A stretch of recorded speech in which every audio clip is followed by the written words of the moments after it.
Okay, we are going to call our meeting to order. This is the Education Committee of the Kansas State Board of Nursing. And we have our agenda. We do have a quorum. There are 5 members present. Six. I can't count this morning. 6 of us. Okay. Janelle, do we have an on-site packet? Yes, we do. There are 2 documents in the on-site packet. One's a 1-page, it's actually a replacement document for your petition summary. At the request of the board several meetings ago, we had one come in the day that the packet was submitted, but it was complete and felt like it could go forward with, I did talk with Amy ahead of time, so we did add a name to that petition summary, but it can still be part of the consent agenda if you were able to look at it unless you have other questions. The other is a summary we have under unfinished business. I brought back some more information on the 2-to-1 simulation hours that had been requested. I don't think we had addressed it last time. I was still waiting on survey results. So it's really just an update on that if we get a chance to talk about it or you want to talk more about it, but that's the information that was gathered and that's under unfinished business. Since both of those are items on the agenda, is it okay if we just cover the consent agenda during those times? Okay. Any additions or revisions to the agenda? I know Carol has an announcement at the end of the meeting, and I'll have just a quick announcement as well. Okay. Any announcements?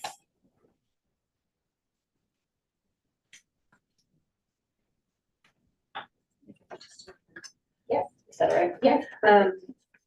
In my staff report, I didn't get this in there because I got the information a little bit later, but I thought it was worth mentioning now.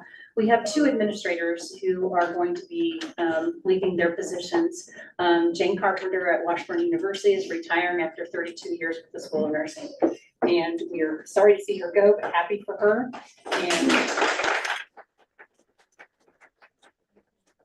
And the interim administrator will be Dr. Jennifer Ferguson. She was not able to be here today, but we will look forward to seeing her in the future. Her duties start July 1. The other change was with Mid-American Nazarene University. There's just going to be a change in the chief nurse administrator position. Dr. Sarah Taylor Miller has been in that position for the last 5-6 years and is moving on to some new roles. And so the new chief nurse administrator will be Dr. Jennifer. Oh, I read the wrong one. It's Dr. Crystal Stevens at Washburn. I'm so sorry, my note, I was reading the wrong one. So Dr. Jennifer Ferguson will be the interim at Mid-American Nazarene beginning July 1. And then Dr. Crystal Stevens is going to be the interim at Washburn. So congrats to both of them. Thank you. You're welcome. Any other announcements? Okay. Approval of the minutes from the March 25th, 2025 meeting. For the March 25th, 2025 Education Committee minutes is written. Thanks, Angela. I second. All in favor, signify by saying yes. Yes. Opposed, no. The motion carries.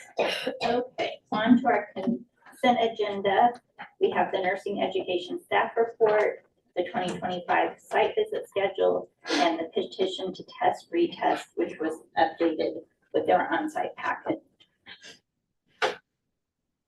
These are consent agenda items. Are there any that we need to discuss? Comments from your report that we need to discuss? I don't think so, unless you had questions. I Just had the announcements. Michelle Terry, I move to approve the amended consent item agenda, which includes a nursing education staff report, B 2025 site visit schedule, C petition to test retest summary 2/21/25 to 5/21/25, 3 petitioners from the on-site packet.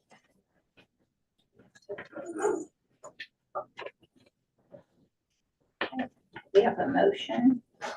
I'll second this, Karen. Thanks, Karen. We have a motion and a second. Any discussion? All in favor signify by saying yes. Yes. Opposed, no. Abstentions? The motion carries. Okay, on to our site visit reports. Galen College is our first one, which starts on page 17 of the Education Committee. And yes, we have representatives. Just a reminder to. Oh, yes, The I'm sorry, microphone's for the people in the back, we will try to remember to talk louder. Okay. If you would like to introduce yourself and tell us a little bit about your site visit report. I'm Keisha Brooks, the Dean of Nursing at Galen College of Nursing. And we had our site visit in March of this year. And I recognize it was a great visit overall. I see that there were some areas of opportunity in regards to our ATI testing, which we're reviewing that policy, and then the Scantron policies, but otherwise I think this is well. Yes.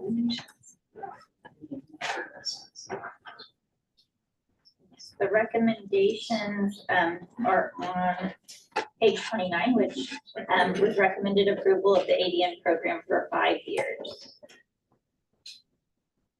Just a quick, you have had ASIN come to Yes. visit. They are Yes. ASIN accredited for their ADN program. Yes, It was ASIN, program wide, but they came to Wichita or Correct. Kansas, and have you heard back from them? yes, we have, and we were successful with that. Congratulations. Yes, just remember to send us the letter Will do. showing that. That would be great. Thank you. Any questions from the committee?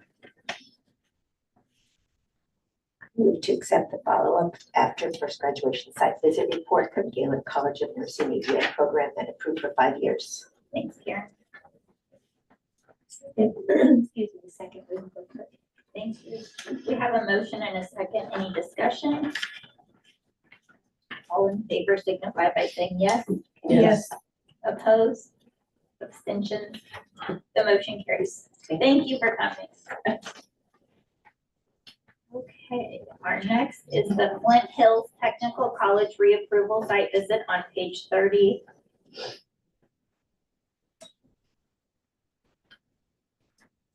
Hello, thanks for coming. Absolutely. I'm Julie Heitman, the Director of Nursing at Flint Hills Technical College, and we had a reapproval focus visit in April. And lots of things processes we were able to get back in place.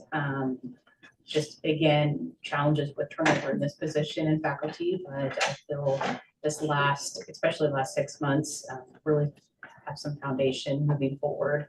Our biggest challenge is still program assessment, and really, again, just having, we're starting over again, pretty much, with our plan, and again, involving stakeholders, especially our, assessment, who works with assessment, and she's guiding us from her perspective, and then just, again, working with my colleagues and peers about program assessment. And just building it forward. We've already had kind of staff meetings when we just did program assessment for most of the day. And then went to a national conference with another faculty of mine about program assessment. So just really want to show that I know that's, again, something that our school has had challenges with in the past, and just that it will be our focus moving forward. And then continue to work on the things that we talked about during the survey. We still have a ways to go yet, but feeling positive momentum. Any questions?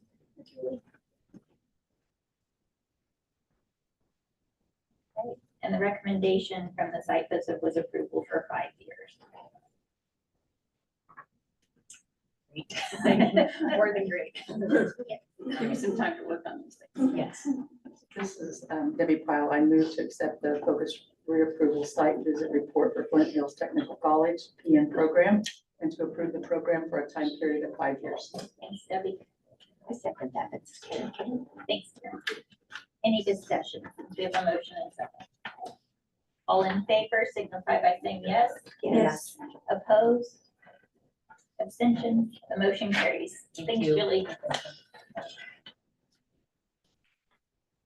Next, we have the Cloud County Community College Bi-Level PN Program. And that is on page 42. Good morning. My name is Stephanie Perrette. I'm the Dean of Health Professions at Cloud County Community College, and I'm here representing the nursing program at Cloud. We had a site visit on May 5th, and it feels like a lifetime ago, but it was just last month. My faculty felt that the site visit went very well, that we were prepared for the site visit. We also had very positive feedback from our 2 site visitors. Some things that we plan to continue to refine and work on would just be that language and communication that goes along with this change from a traditional ADN program to now, hopefully upon approval, a bi-level ADN program that will allow our incoming students to take the PN boards after the first year of the program. So after full approval, we will also be notifying KBOR of this change. We have a process in place for how that will look, and then working on our marketing materials. Excellent. Any questions?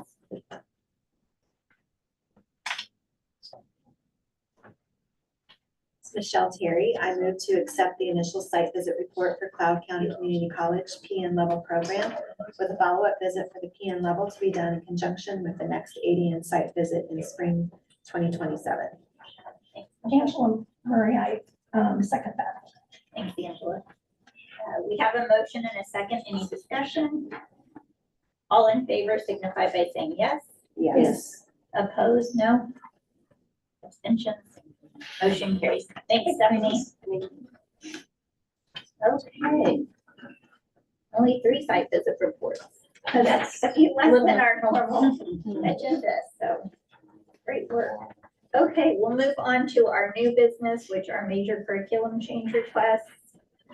And the first one is Debbie from Wichita State University, and this is on page 49.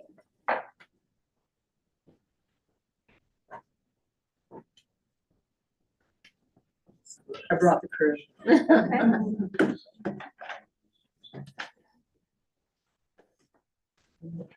I have Laura Subi, who is our assistant undergrad director, Brandy Jackson, who's our undergrad director, and Kara Scheidler, who's the curriculum chair that worked on these changes. We have major curriculum changes for 2 reasons. One, the KBOR transfer agreements. We were one of those universities that had 64 hours in our pre and 56 in our professional, so we had to even those out. And then the new essentials came out, so we just did all of those changes at once. In the proposal, we had initially planned to start in fall of 27 with some other changes that have happened. We would like to amend that date to start in fall of 26. Otherwise, everything remains the same. We will be adding the 20 extra seats. So we'll be enrolling 80 each semester. We had those approved in September. And then you have all the curriculum changes that are there, so. You guys have been busy. Yes.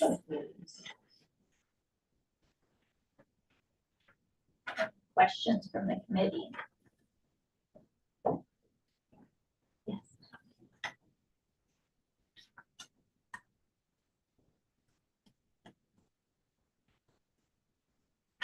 This is Karen Kidder. I move to accept the major curriculum change request from Wichita State University undergraduate BSN and ABSN programs to incorporate CCME's 2021 New Essentials, which includes new courses and elimination and integration of previous courses, which aligns with KBOR's universal pre-nursing transfer requirements as presented. Thanks, Karen. Michelle Terry, second. Thank you, Michelle. We have a motion and a second. Any discussion? There's no change on credit average, right? Overall. You changed where the balance, but there's no change in overall credit. No. average, correct? We're 120 to 60 and 60. Okay, we have a motion and a second. All in favor signify by saying yes. Yes. Opposed, no. Abstention. One for me. Thanks, everyone. Okay, motion carries. Thank Thank you. you for coming. Thank you.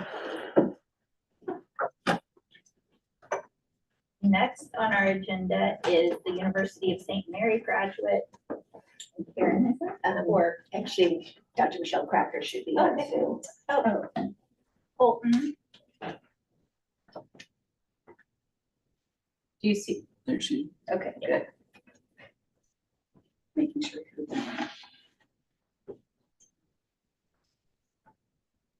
I've got a Michelle Krakar here. Yes, that's who we need. Coming over.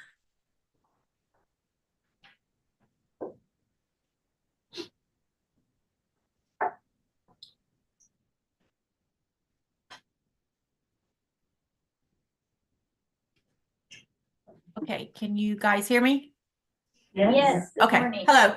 I am Michelle Cracker. I'm the director of the graduate programs at the University of St. Mary. I just have a quick change for our family nurse practitioner and our psychiatric mental health nurse practitioner didactic courses that we had 4 credits didactic, 4 credits clinical. We are simply separating out our courses. We're making the didactic courses and the clinical courses 2 separate courses so we can add some additional assignments and add grading to the clinical courses. They were 8 credit courses, now they'll be 4 and 4. And then for the capstone course for each, that was 2 courses in each of the concentrations. And then the capstone course was 3 credits didactic, 1 credit lab, and 4 credits clinical. We are separating that out. We are removing the 1 credit lab hour and moving that back into a didactic hour. So it will be like the other 2 courses. So they will all be 4 and 4, just separate courses. Okay, And there's one other part to that too, I think. We're dropping changing the NUFP. Oh, yes, thank you. Yes, I forgot about that. Our nurse practitioner courses, when they were established, they were called NUFP. And to align them with the rest of our graduate program, we are dropping the FP part, and all of our courses will just be NU. okay.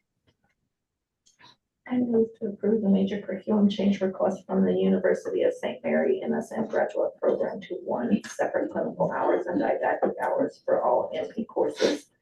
2, drop the NUFP from the FNP courses and revert to the division standard NU. And 3, remove the lab credit from NUFP 785 and NU 796 and replace it with didactic. Thanks, Angela. I second that part. Thanks, Ruth. We have a motion and a second. Any discussion? All in favor signify by saying yes. Yes. Opposed, no. Abstention? Yes, thanks, Karen. The motion carries. Thank you for joining us this morning. Michelle. Thank you. Next is Butler Community College on page 131.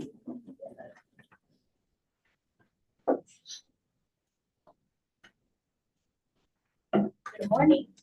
My name is Janet Schuler, and I'm the Associate Dean for Health Education and Public Services, and I thank you very much for considering our request.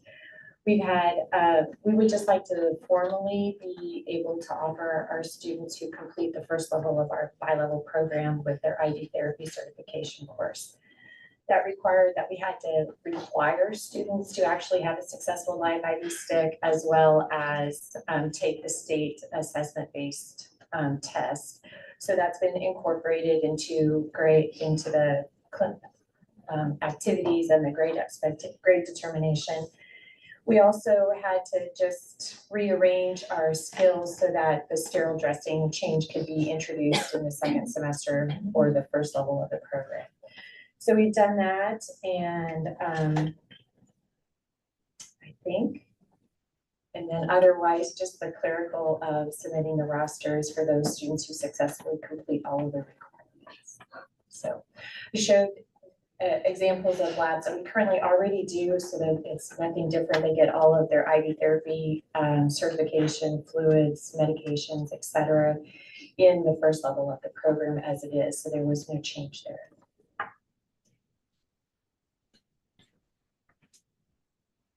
Okay. Any questions?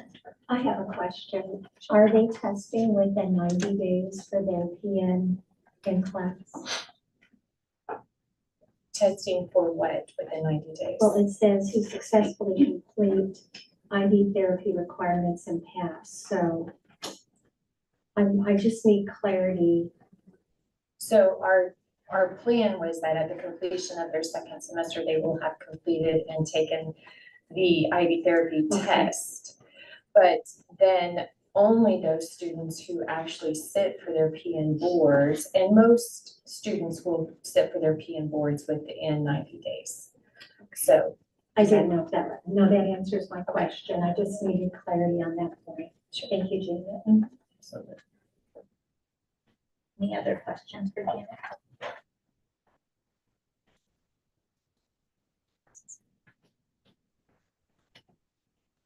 I move to approve the major curriculum change request on Butler Community College to grant IV therapy certification for students in the first level of the program who successfully complete all IV therapy requirements and pass the in-class PN.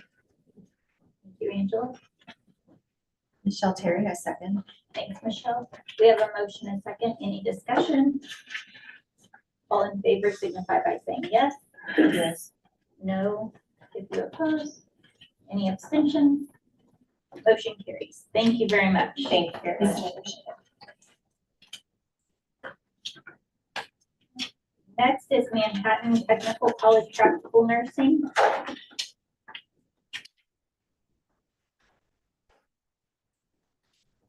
Good morning, I'm Kim Davis, Director at Manhattan Tech. What we are asking for in our PN program, traditionally, our clinical courses have been a pass-fail, and we would like to change those to a graded system, such as to align with our didactic courses in our associate degree program.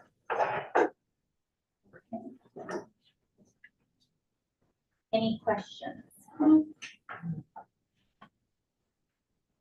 Madam Chair, I move to approve the major curriculum change request for Manhattan Area Technical College to change all clinical courses in the PN program from pass-fail to a graded format to align with the didactic courses.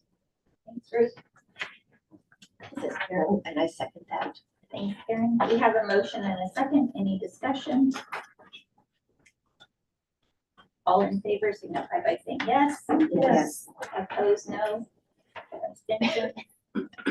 Motion carries. Thanks, Kim. Thank you. Next on our major curriculum is the University of Kansas.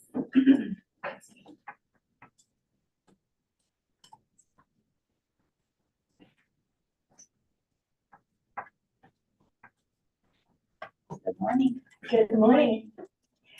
I'm Nelda Godfrey. I'm Associate Dean for Undergraduate Programs and Department Chair for Family, Community, and Health Systems at the University of Kansas School of Nursing. My colleague Sue Anderson, who is with us, and we have a major curriculum change. We are requesting that a change in the delivery method for one of our courses, Nursing 472 Evidence-Based Practice, Translating Research into Practice. This will assist us in addressing space and faculty constraints and allow for optimal student achievement. Excellent. Any questions?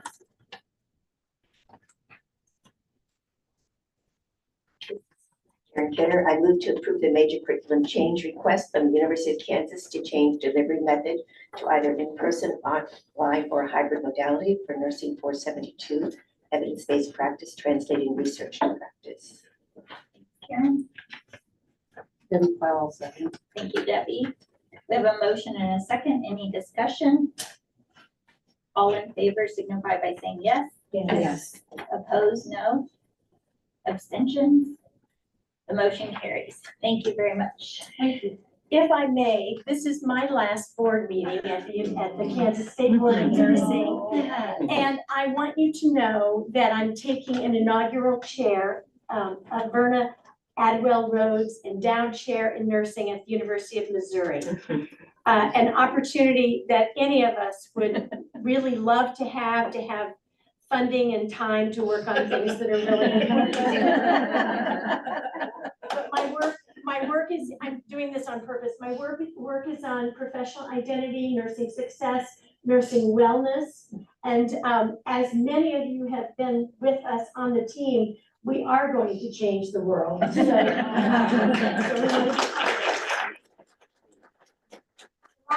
want to say is I have consulted over the last several years with more than 100 schools of nursing.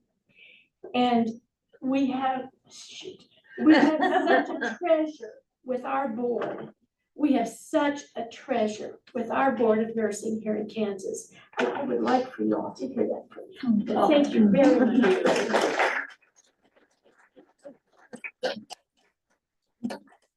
Nelda, and thank you for your many years of service at KU and to the nursing profession. I know that won't stop wherever you are.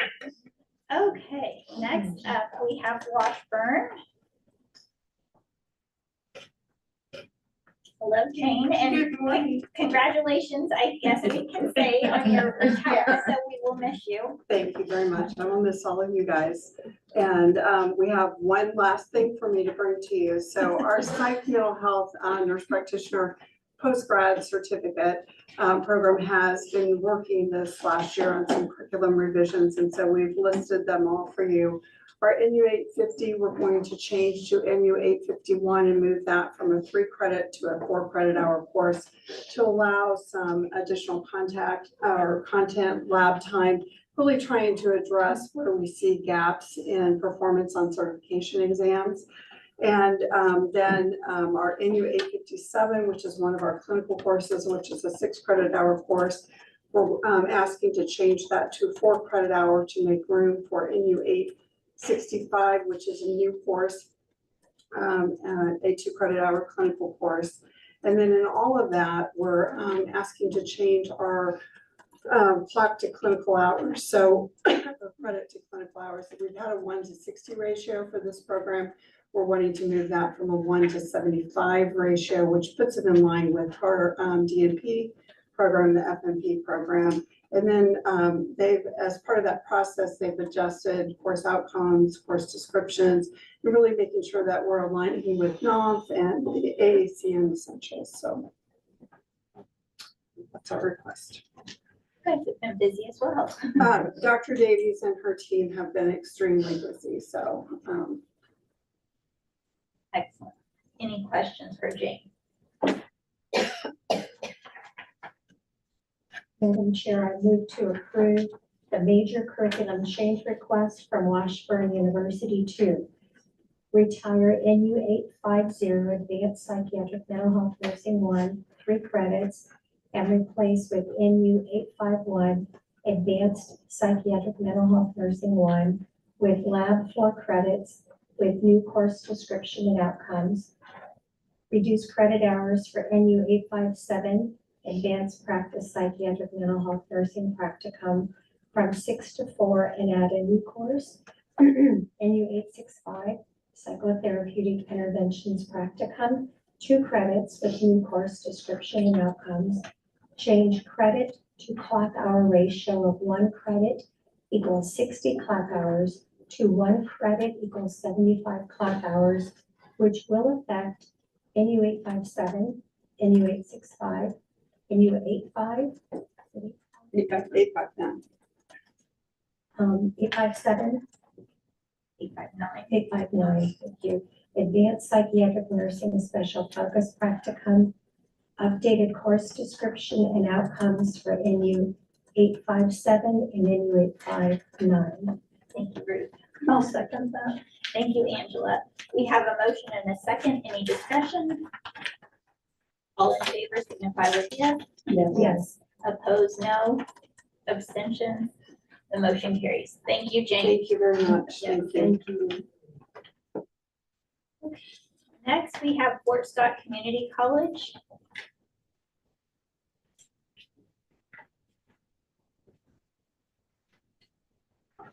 Morning, Vicki. Thanks. I don't have my support group with me here today, but they're online watching. Okay. Okay, so I'm here today to ask for a major curriculum change. Our curriculum is over 10 years old, and during the course of completing our accreditation report, the faculty identified the need for curriculum revision. Program data indicated that our attrition rates in first and second semester are high. So the caseload in first and second semester were extremely heavy with pathophysiology, pharmacology, mental health, pediatrics, and childbearing, often causing students to drop some of those classes in order to focus on passing the others, thus extending the time of the program completion.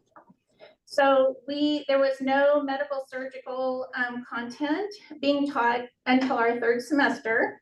The lack of med-surg foundation prior to third semester made it difficult for students to relate and link pathophysiology and pharmacology concepts and content received in second semester and carry it forward. So the lack of med-surg foundation also impacted success in pediatrics and childbearing success in those courses. The faculty identified a need to purposely level medical surgical concepts with simple to complex across the 4 levels of our curriculum to promote student learning and retention. Faculty identified a gap in community content and clinical experiences. Also identified there was a need for a 1 credit hour course to help prepare our students for graduation and licensure, and the new course will be transition to nursing practice. Faculty in our community of interest are also identified a need for increased emphasis on professionalism and professional identity development. So we thought that was really important. So our process for our curriculum change in the fall of 2024, the faculty reviewed data impacting the curriculum change, which included course and program attrition rates, HESI data, and our community of interest feedback. From May to June, we engaged in a step-by-step curriculum construction, and this included our program mission and philosophy, conceptual framework, plan of study, course development and sequencing, credit hours distribution by semester, leveled courses, learning outcomes, syllabi development, leveled concepts and content across the curriculum and by course. Medical surgical is now going to be spread between second, third, and fourth semesters. Care of the child and maternal newborn is going to be moved from second to third semester. Program prereqs they were reviewed and will remain the same credit hours. Program credit hours in the program in nursing will remain the same. And then our clock hours for clinical have a small increase, which will be accommodated in our simulation hours. No additional clinical facilities will be required, and some of our community contracts that are currently not being used will be reactivated. We have new clinical evaluation tools, and we're going to implement those in fall of 2025 for all of our courses. These will provide more objective, formative evaluation and provide data for program assessment. We just completed our first annual May program assessment workshop, and faculty spent 2 days reviewing our SPE and data associated with that. We are learning a lot. Many of our data benchmarks will be new for the changed curriculum as part of the needs identified through the curriculum change, and the process for end of course program evaluation has changed to increase our return rate. We've also had a change from HESI products to ATI. The faculty believe the ATI system will be easier for students to navigate, provide similar curricular supports, and will provide more meaningful data for assessment purposes.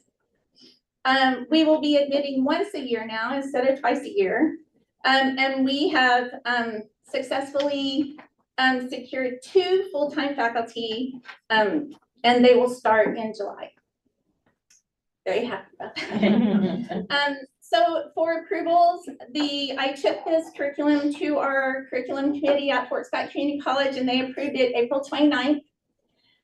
We have been approved by ASIN in May, and they're pending your approval. If approved, the new curriculum will begin in fall of 2025, and our students that needed to repeat second, third, and fourth semesters in the old curriculum can do so. We're carrying it all forward. And then, just wanted to let you know that ASIN fully accredited us and they'll visit again in 4 years. So we're very happy about all of that. Yes, you've been extremely busy as well. Yes, Nursing yes. program. Very, very good learning experience and I'm very blessed and happy to be here. Well, thank you for all your hard work and I know you had a consultant and your team. Yes. So, Yes, wonderful faculty and our consultant has been, both of our consultants have been wonderful and just very, very good. yes. So one thing I did want to ask about is you have, conditional approval for admission for this fall. That's correct. If we actually have you on hold for full admissions until your site visit for this fall, so that will have to wait. I mean, you're still approved to start your admission Okay. cohort for this fall, but we need to do the site visit this fall. Then we'll make a decision upon that site visit on a recommendation for accepting students after Okay, that. So very that part, happy to have you to come back. yes, that part we would have to remove Okay. from your request until we have the site visit. Okay. You That just sounds have good. it down that you're moving to a one admission Okay. process when admissions start again rather than a two, Okay, Yes, if that makes sense. yes. yes. Any other questions for Vicky? Now, there's a lot there. Yeah. Right, I'll take it on. Okay, Karen.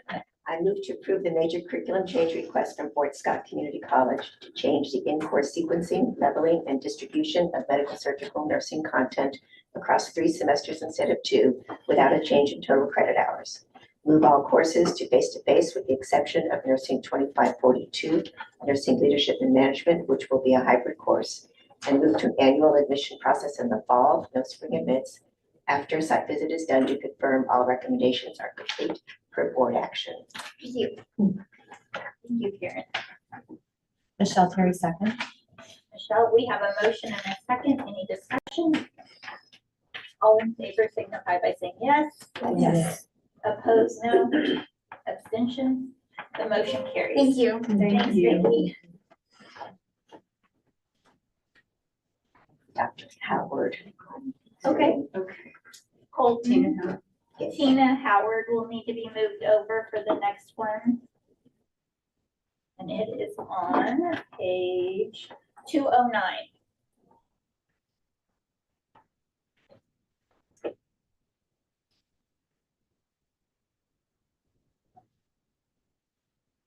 I think I found them. Okay. See.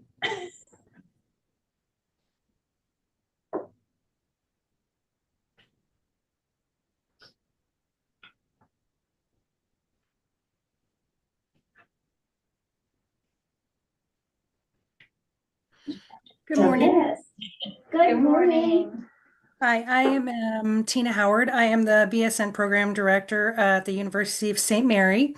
And our request for, a major curriculum change would be to allow a hybrid presentation of our BSN content with a mixture of remote synchronous and asynchronous with an additional spring start date.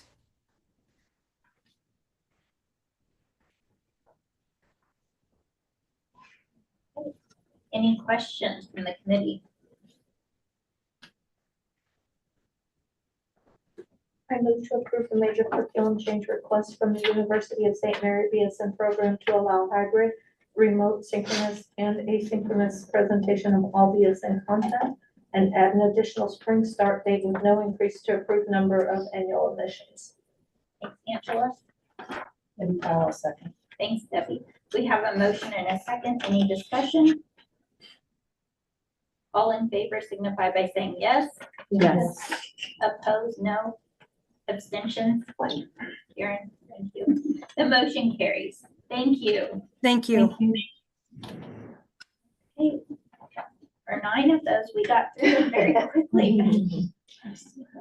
Oh, sorry, yes. Number 9, WSU Tech, sorry. Yes, no. on page 213 of the education packet. Good morning. Good morning. My name is Deshawn Willingham. I am the Dean of Nursing at WSU Tech. And my name is Laura Diaz. I am the Assistant Dean and Program Director at WSU Tech. And so we want to thank you. We are here today, this morning, to discuss expansion of our ADN program. We recently received word from our accreditation from ASIN that we have received accreditation. And so we are proposing decreasing our PN program to allow for additional seats in our ADN program. As we have discussed with our partners, and you all know how important partnership is, there's just a change in the hiring practices. And so, and then recently with CMS requiring an RN at our long-term care, it is just advantageous for us to increase our ADN seats. And you're wanting to increase by 30 seats to Yes. your ADN program. Yes, so 20 traditional, and it's just a mix, how Yeah. Okay. we want to mix it, yes. Yeah, it would be a mix of traditional and ADN. Our plan is to start off with 20 traditional and then leave space for at least a minimum of 10 bridge. Wonderful. Any questions from the committee?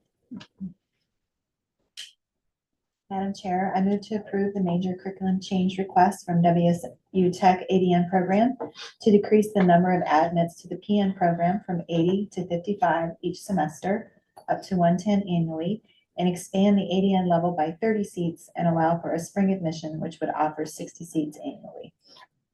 Thank you, Michelle. That's it, right? Yeah. This is Karen, and I second that. Thank you, Karen. We have a motion and a second. Any discussion? All in favor signify by saying yes. Yes. Opposed, no. Abstentions. Motion carries. Thank you. Thank you very much. Okay, now we've made it through all the. Got ahead of myself. Okay, next up, we have our 5-year legislative review. And this is for the LMHT program. Yes. Yeah. The two administrative regs in there, we had put in there, the board is working on a process, as we finished all of the reviews that we had to do to see whether we still needed the regs. And we also had a review process of reviewing them to make sure they're still what we need.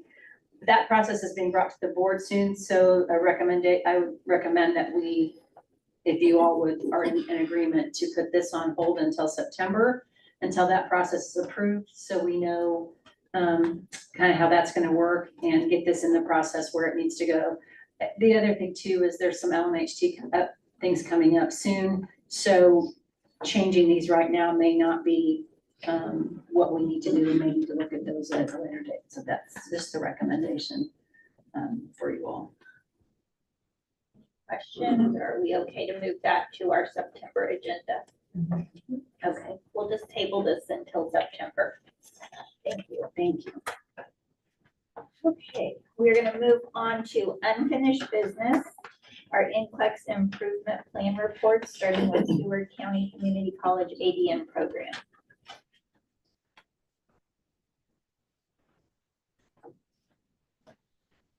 Good morning. I'm Susan England, and I'm the Director of Seward County Community College in Liberal. And before you is our packet for our improvement plan for our nursing program. Within it contains areas that we have identified of plans for improvement for our program. One area we just need to really, I feel, focus in on for our pass rates is in the area of academic support for our students. And that is multifactorial. We need to focus in on consistent use of our policies and making sure that the faculty are definitely following those policies, and then helping them to be clear and more clear for our students. Another area is our implementation of ATI. We've had all new turnover with our faculty, and that has definitely impacted the structure of our program and the implementation of the curriculum, as well as ATI as a area to help our students improve. And so with that support, I think that it will definitely impact our students and help them to improve. Other areas that we've identified, our students are probably 90% ESL and first generation. And so that has presented a definite area of focus in the classroom to help them improve. Academic support services, getting them set up with TRIO if they are not already, with them. And then also with student services. And then also we're finding that they're coming into the program with maybe needing remedial additional support with A&P, maybe reading and tutoring services. And so we're going to help them with those particular areas. And then also we've identified probably a high retention factor of our students. And so maybe focusing in on those crucial conversations when they're necessary, if they're not successful, providing that support when it's needed. And then after providing that support, having that conversation with them and finding a plan for their future success.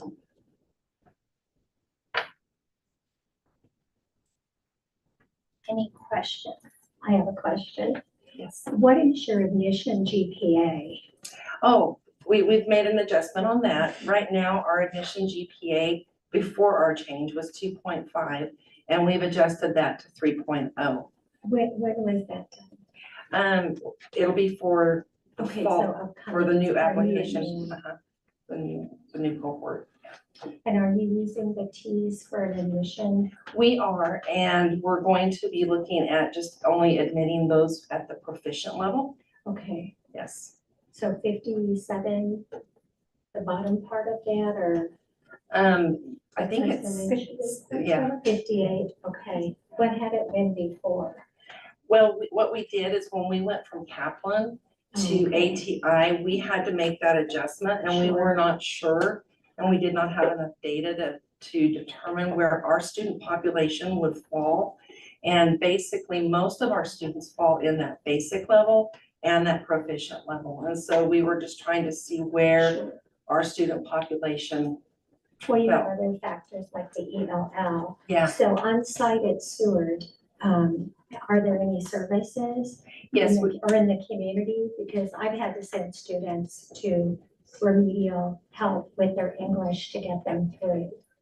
Yes, we do have, we have reading, we have English, we have remedial courses, and then we have adult basic ed as well. Right. Yeah. Have you had success with that? Have they been able to strengthen English? Most of with our that? students, they struggle with it, but they do, and they are successful.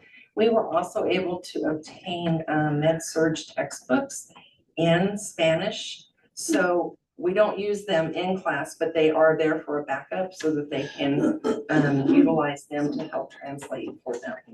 They're available for them. And our other factors that we've identified is faculty retention. Like I said, we've had a complete turnover in the last 3 years. My faculty are 3 years and less with experience at this point. So just getting them in, they're enthusiastic. I have one that's finished her master's this spring. She's just completing her last course. Another one is completing her master's as well. And so just getting them in and getting that experience is essential, and that professional development. Any additional questions? Okay.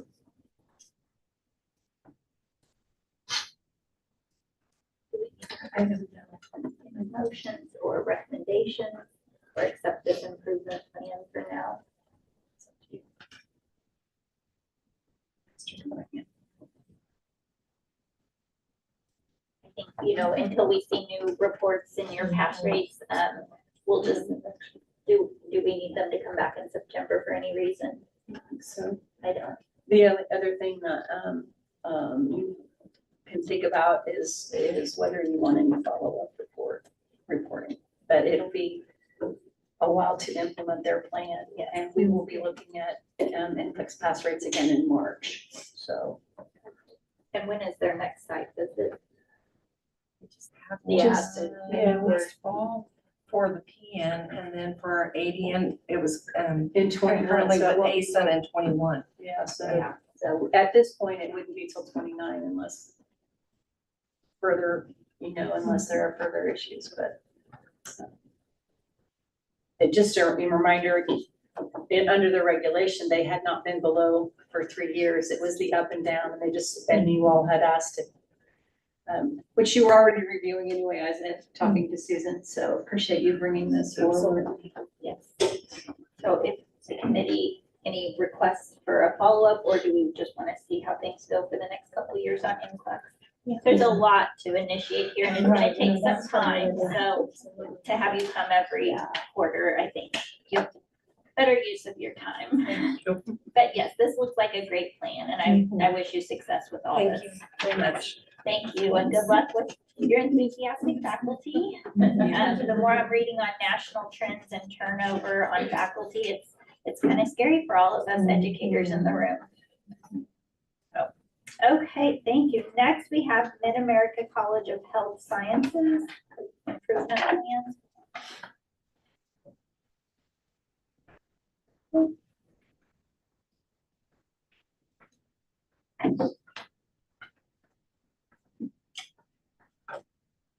Good morning. Good morning. Morning.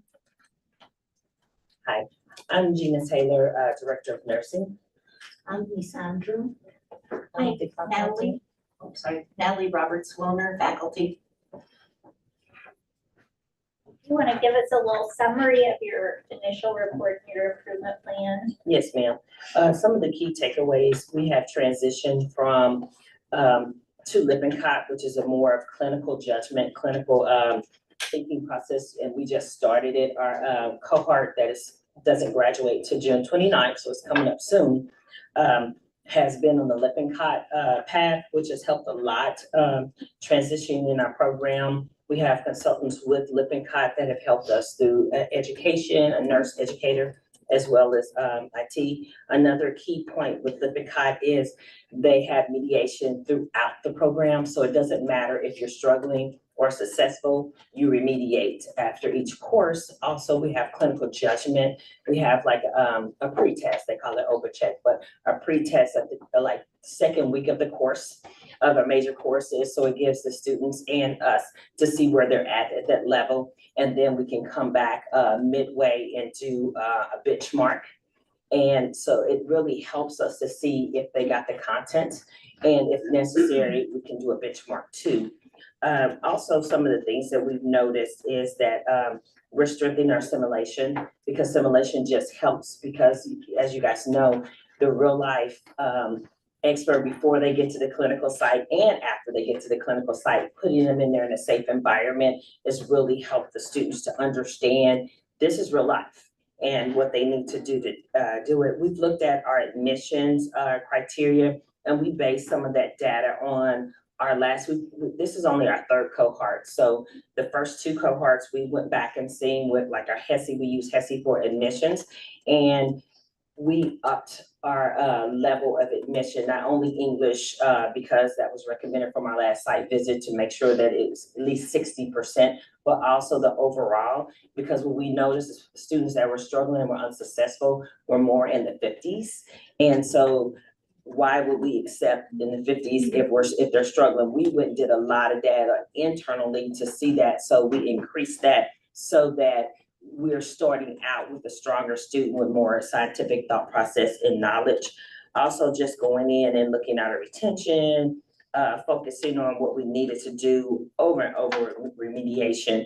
We did it, like I said, an internal, and then we also have, we're working with a consultant for Nurse Tim, who is going in and doing a deep dive with our program, and will be working with us on exams and different kind of faculty development.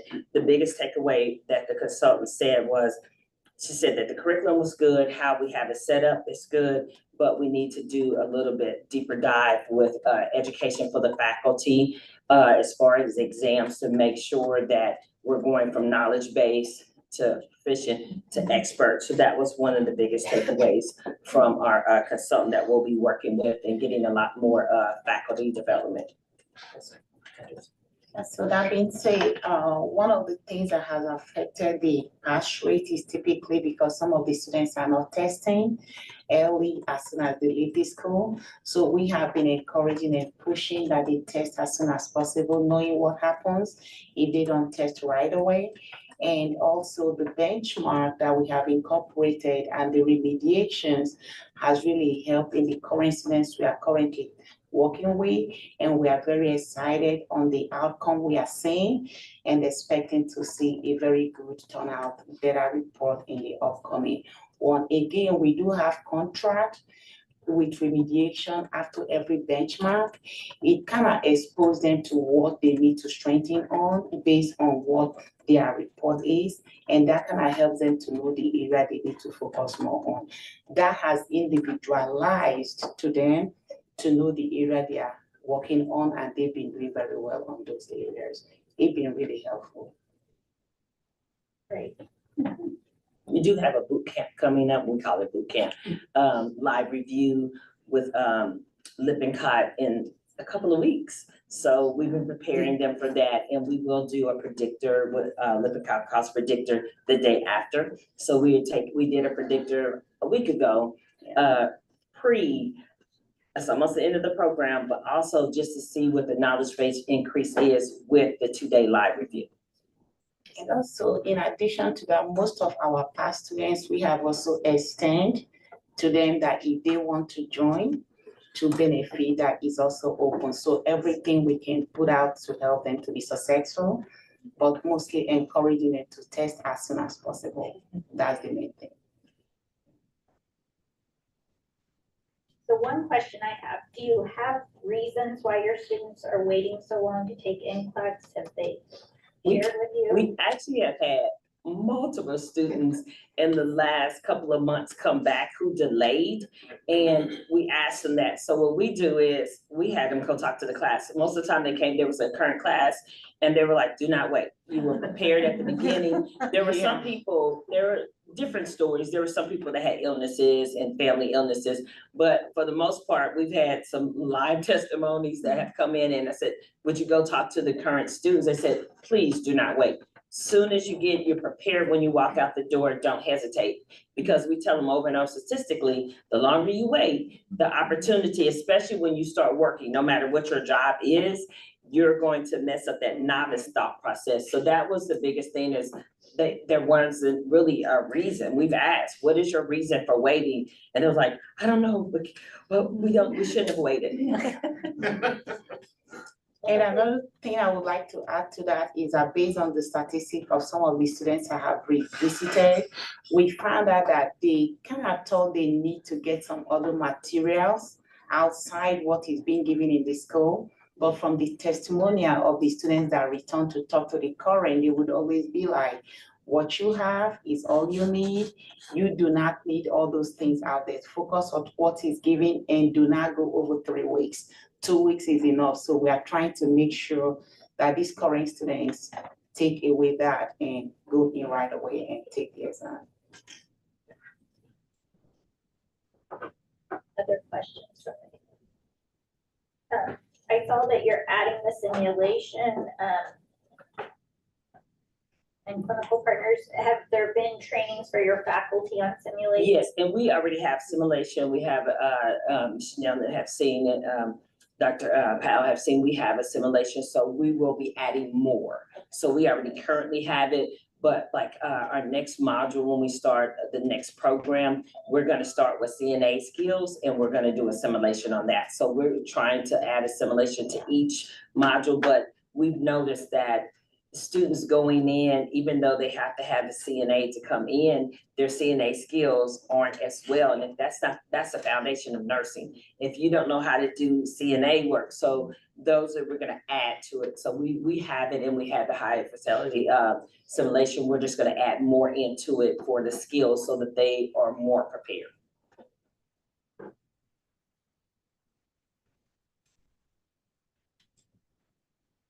And one other question, the test before transcripts, do you allow that for your students? Yes, if, especially what we told them is, if, and I think it'll be a quick turnover because like I said, we're graduating June 27th. But we told them if they test well afterwards and it's going to be a delay, we would allow, we've been telling them that if it says your probability is high, yes, ma'am, we would allow them to do that. Those were all my questions. Anything from the committee? We don't need a motion. It would just be if the committee wants any follow-up reports. I believe your next site visit is spring of 26. Yes. So we'll get an update at that time and recommendations. I don't see a need for you to be on the agenda for next time unless someone from the committee wants to follow up. Well, lots to implement. Thank you. So good luck We're with excited. everything. Thank you. Thank you. Thank you. Okay, next, Don Lee College Improvement Plan.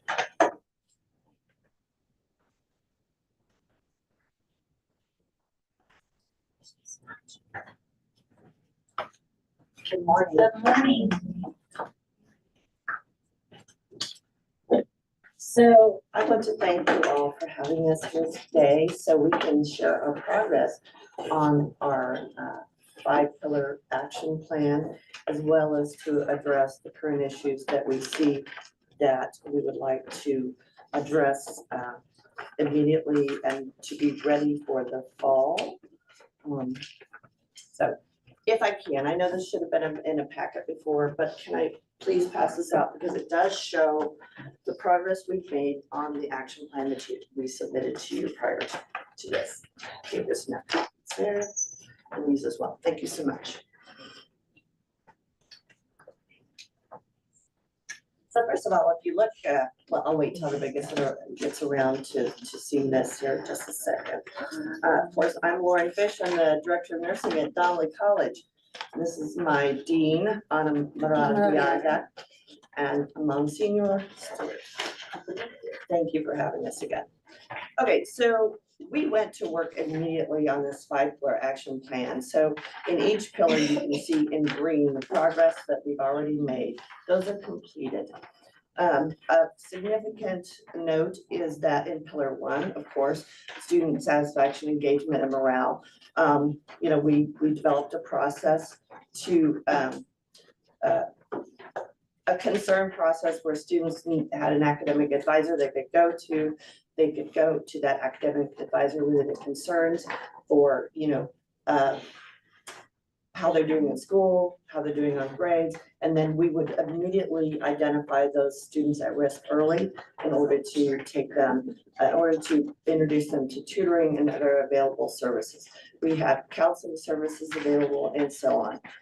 We also, of course, we have a contract now with ATI, which is a complete package, and it will begin in the fall of 25. The students are excited about that. And I believe that's going to provide the engagement in the material, in the learning that's really going to improve that. On pillar 2, working on stabilizing faculty, I actually, if you look at the triangle, you can see where I indicated 3 major threats to schools, College of Nurses, excuse me, schools of nursing throughout the Midwestern region that I went to an ATI conference last week and I realized that we're all facing the same challenges. Okay, these are the 3 major challenges. Unprepared students, faculty retention, clinical site affiliations. So in terms of the faculty retention, obviously having ATI on board is going to be huge. Very excited about it. We have the training scheduled for the onboarding of the faculty as well as the students at the end of July. The faculty will be this month, so they can get prepared with their syllabi and their curriculum and make sure that we're ready to go. So faculty retention, though, I just did a quick little table to see, well, where are we at? Because that was a big concern to stabilize faculty, right? So anyway, we currently have 5 full-time faculty and 6 part-time faculty. That's basically a 90% retention rate on both. We actually had 1 part-time faculty who left because they moved, but they would have loved to have stayed.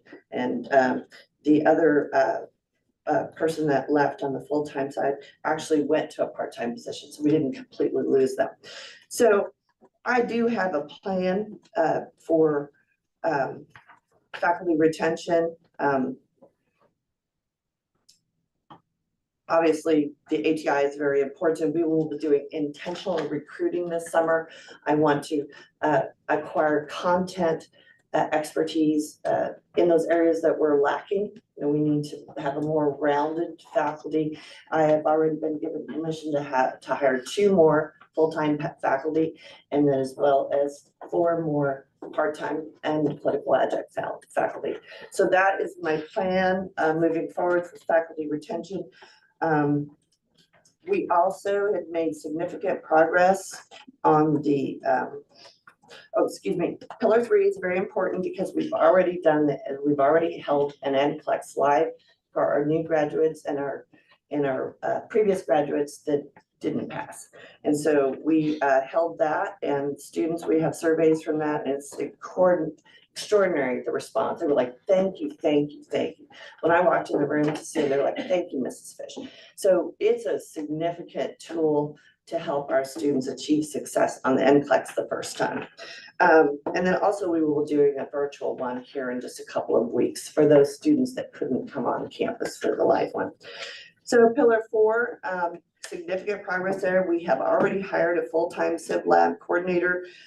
She is already making things happen, and this is a real plus for our institution as we move forward in wanting to expand our SIM opportunities as well.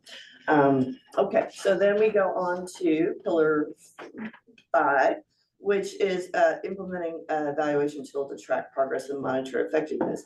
We do have that. We have already implemented the Watermark software, and we're establishing an ongoing evaluation plan for RN and PN programs every year. That is actually in progress. Also, we are actively working on developing a nursing advisory board. Anybody that wants to join and be an advisory board, I welcome your experience and your mentorship, I think, especially. Just one more thing, just going back to the triangle again, to look at those 3 main things that I feel like we need to address immediately. So we look at the clinical site affiliations, and that we need to expand that. And I definitely have a plan for that. We already have one part-time clinical coordinator. Her name is Dina Vanderhall. She's very good at what she does. She has good rapport, good relationships with the sites. She's very careful. She makes sure that everything's in line and makes sure the students are communicated. So, but we all know that role is probably a full-time job, right? So in order to support her, I am actively working with, actually it's an ex-military nurse. And she has those great organizational skills. She understands nursing, and I want to hire her. We're talking, hopefully I'll bring her on in June. June 16th, as a matter of fact, is when she said she would like to come on board. And then she will be actively pursuing those educational affiliations, right? So we need to make sure our contracts are up to date. We need to reach out for more, and then also requesting those student placements in a timely manner. So that's going to be really important for our clinical site affiliations, expanding and stabilizing that as well.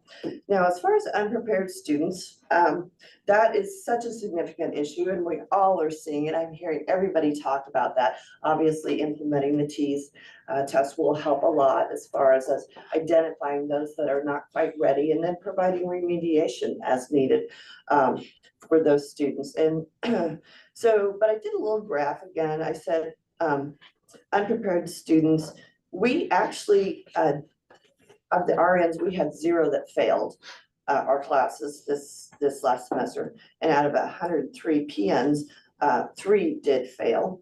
We only had 1 student in the PN program that actually transferred out. And they're excited about the ATI. We're trying to provide them with good orientation, good student and faculty orientation to make sure there's clear and concise expectations.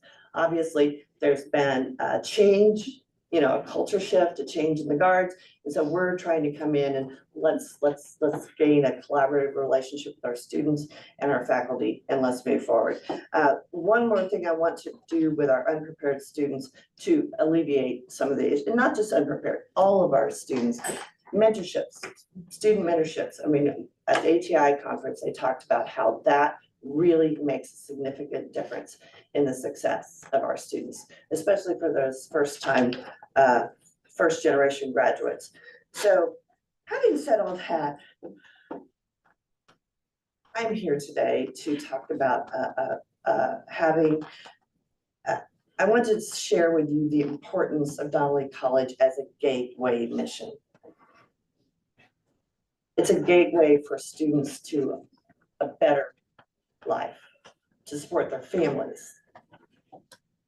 We have a student, his name is Bernard, and he gave me permission to share his story. He came into my office the other day and he said, I just want to thank you, Mrs. Fish, for all that you've done to try to help us get this program back together again. And then he proceeded to tell me his story. So Bernard is from Kenya. And when he was a youth, he was very good. He said he loved school. He loved English. He was very good at English comprehension and as well as English grammar. And so he decided that he wanted to come to the United States and pursue a degree in education. Well, he got here, he realized how tough everything is, financially, qualifications, getting in university, so. And he ended up falling in love, has an 18-month-old child now. So he was able to say, I think I would be good as a nurse, because he's a diesel mechanic, he works good with his hands. He says he's got good English comprehension, he's got good critical thinking skills, just talking to him. And he says, I want to be an ER nurse. And he has the capacity to do this. And in our program, he has the opportunity to do this. Other programs he couldn't afford. He has no scholarship, he has no funding. He couldn't afford to get in there first place. And not to mention the qualifications, which of course other universities of course should have higher qualifications. We have a lower entrance qualification because again, we are serving the underserved and our students do not come to us prepared. We have so many exciting things that we're going to do in the future and strong faculty right now that each of them are so committed to nursing education and bringing up professional nurses. So having said that, we feel that Donnelly College is really important as a mission, as a faith-based private institution that's mission-driven. We respectfully request that you would allow us to admit PN students in the fall.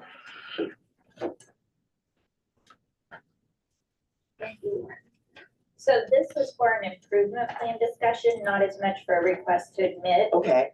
But I'll leave that to the committee. I know there's probably some questions because there's a lot of information and I appreciate the update, but it'll take me a little time to read through that.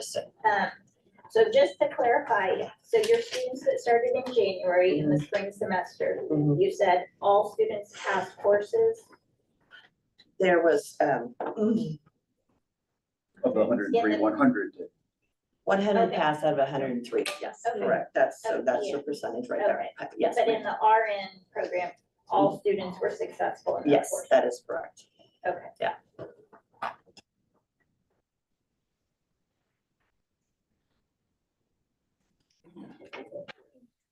Has anyone taken NCLEX yet from your May graduate? I don't think so. We've got lots of people applying now and, getting ready to do that. But I don't think anyone has yet. So we don't have immediate data, correct? Yeah. We were doing the reviews with them too. Okay. Yeah, we did do the reviews. And of course, ATI has that 100% success rate guarantee, right? So that's actually encouraging. They do a great job. So Anybody's your ever watched it. students that just graduated are also part of ATI? Yes. now? Yes, Okay, we've been. okay. I didn't know if that was Yeah. retroactive or moving forward. Right, because it says this summer we will introduce ATS. So I didn't know if the students that graduated had the benefit of going through ATI's progressive remediation, because that's the beauty of ATI. It takes you from the beginning or close to it all the way through. We have not implemented that. Yeah, no. I mean, so let me just clarify. So the complete package for ATI is actually starting in the fall of 2025. We contracted that we could provide the NCLEX live review, and as well as a virtual, so that's what we've done. There may be some other things that you're talking about that I need to look into that I'm not aware of. But again, I'm actively learning. I went to a conference on ATI, trying to learn all that they have. So you're right, there are probably things that we could access, and I appreciate that suggestion. So as part of the live review, did any of your students take the ATI comp, the predictor comp? Predictor, exam? no, but they did mention the predictor. Yes, they did.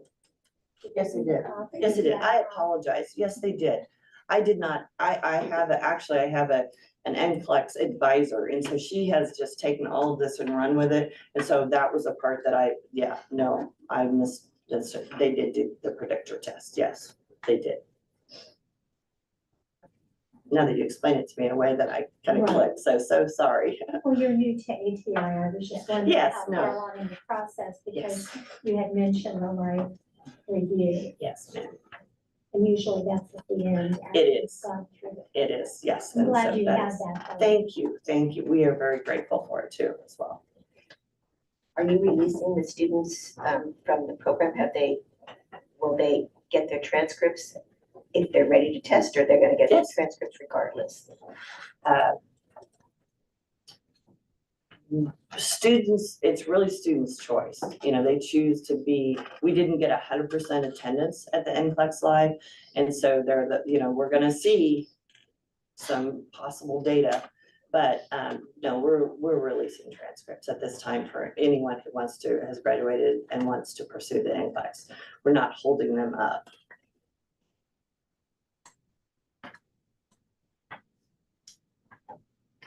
And then, with the addition of simulation coordinator, in the past, you haven't used simulation for your clinical hours. Are you going to be incorporating simulation now to replace some clinical hours?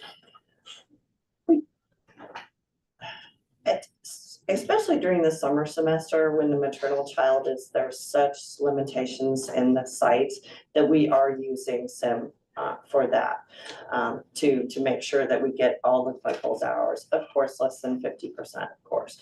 Moving forward, we will be developing a plan as to how we will incorporate sim. I don't necessarily want to, I want them to have the best clinical site experience as possible. For me, sim is not necessarily a replacement, but it is an adjunctive, let's hone in on those skills. Let's talk about critical thinking skills, unfolding case studies, that sort of thing that's going to really help them understand the concepts, the key concepts. So I don't see it as a replacement. I don't have that, established at this point.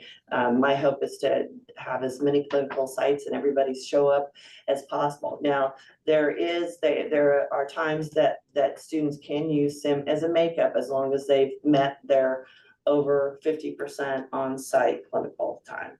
Then that would be another opportunity. Obviously, excused absences only.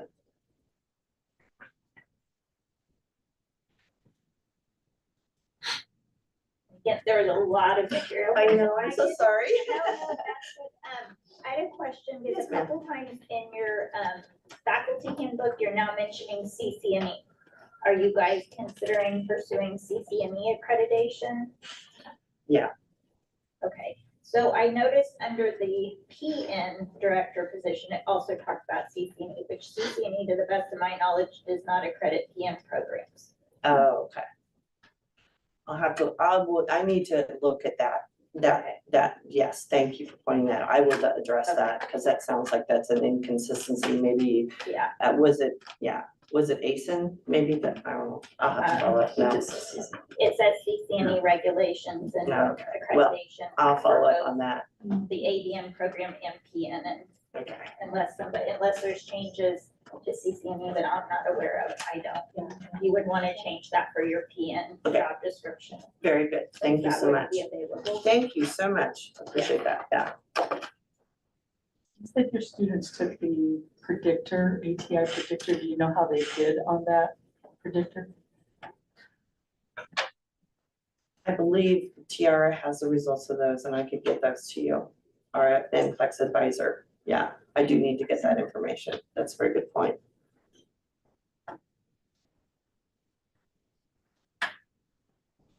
And then at times, I know that Janelle or Board of Nursing will receive student issues or parent issues and complaints. Can I ask Janelle if you've received any of these, if you have a log of any of these, if this is something the committee would want to know? And I would also ask, yes, I do have that. And just a note, and Lauren has received these as well. I Yes. think we have continued to receive complaints. Some of it still pertains to disorganization. We did one, and I will just say on the, I'm sorry. Let me find it. And just to let you all know too, in the past, we may not have had as many. A complaint log is something that I keep for all programs. I can make that available to you all in future meetings if that is something that you would like to see. I think it's probably good for you to know what activities we're doing. A lot of times, the log has what the complaint is, when action was taken, what was asked of, and what has been returned. So we have continued to receive, we've had probably 6 or 7 more complaints come to the board since the March meeting. One fairly significant, which was addressed partially by the program. We are waiting to see some other results, because it did involve some pretty serious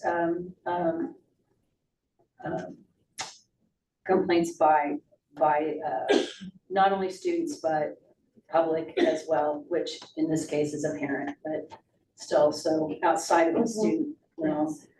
It's still, a lot of it still pertains to some of the disorganization, feeling like policies are changing or handbooks are changing or things are changing on them without awareness. Sometimes syllabi are changing. Those are the complaints we're receiving most recently, and Lauren has not had a chance. I believe I sent that. Thank you the so much. final I did one receive that yesterday. Thank you so much. It had 2 or 3 kind of together because they were all similar in their kind of, and probably toward end of the semester types of complaints. So, we do, I can provide that in the future, but yes, we have continued to have those kind of complaints. And I will say that I can also put responses in here as well, that we've received those. I think that one thing we haven't received is a lot of documentation on how those have resulted. So I would say that probably would be the most helpful when I'm responding to any complaint is regarding that. So yes. You know, the one that included a parental, I responded to because much of it was factually incorrect and needed to be addressed that way. You know, how rumors run amok. So we did address that. I thought that was a closed issue and all of that was addressed. Documents were provided that make it not a closed issue for the Board of Nursing. So just so you know. Okay. But yes, you did address it, and I did say that in terms of the parent has not come back with any further issue, but it did make more awareness on the board, and that was so that is in investigation. And if I might just add too, I think there's confusion from the students' perspective on changing policies and handbook. Okay, so one of the recommendations from you all was one of the observations was there were blatant discrepancies between our student handbook, our nursing student handbook, our institution handbook, course curriculum. You know, it didn't always line up from website to, so we have gone through and addressed all that. These new handbooks and faculty and student handbooks will not be activated until the fall. So we have not changed. We are still going by the old handbook, whereas there might be situations where there's a discrepancy in the handbook, and so the existing one. So that might be, you know, where some of those issues are coming up. As far as the syllabi, I will just be totally transparent. When I came on as a full-time faculty in January, as a mental health instructor, I was given no orientation or training particularly. I did not know that a syllabus was a contract. And I thought, well, this is somebody else's syllabus. I'm doing things a little differently. So my naivete, I have obviously learned since then the importance of the syllabi remaining intact. And obviously, you know, that's again, one of those things that we need to address with faculty orientation. You know, this is, you know, those are all those important things that just were not communicated.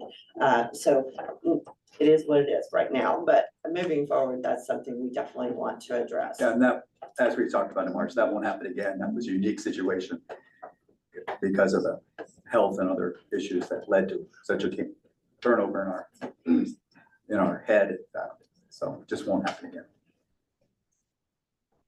We had talked about the students who had an opportunity to do some testing to see how they were doing, but not an opportunity to remediate. Is that something that you have? The students have said that they could take an exam, but or the testing exam, practice ones, I'm sorry, but they were not able to see their results and where they were able to remediate. Is that something that you have been able to address? I think that's a very important thing to address. I don't like that because as a student, if I were the student, how can you learn unless you're able to see where you went wrong? So again, I think that's probably, you know, as we move to ATI, we have, you know, a better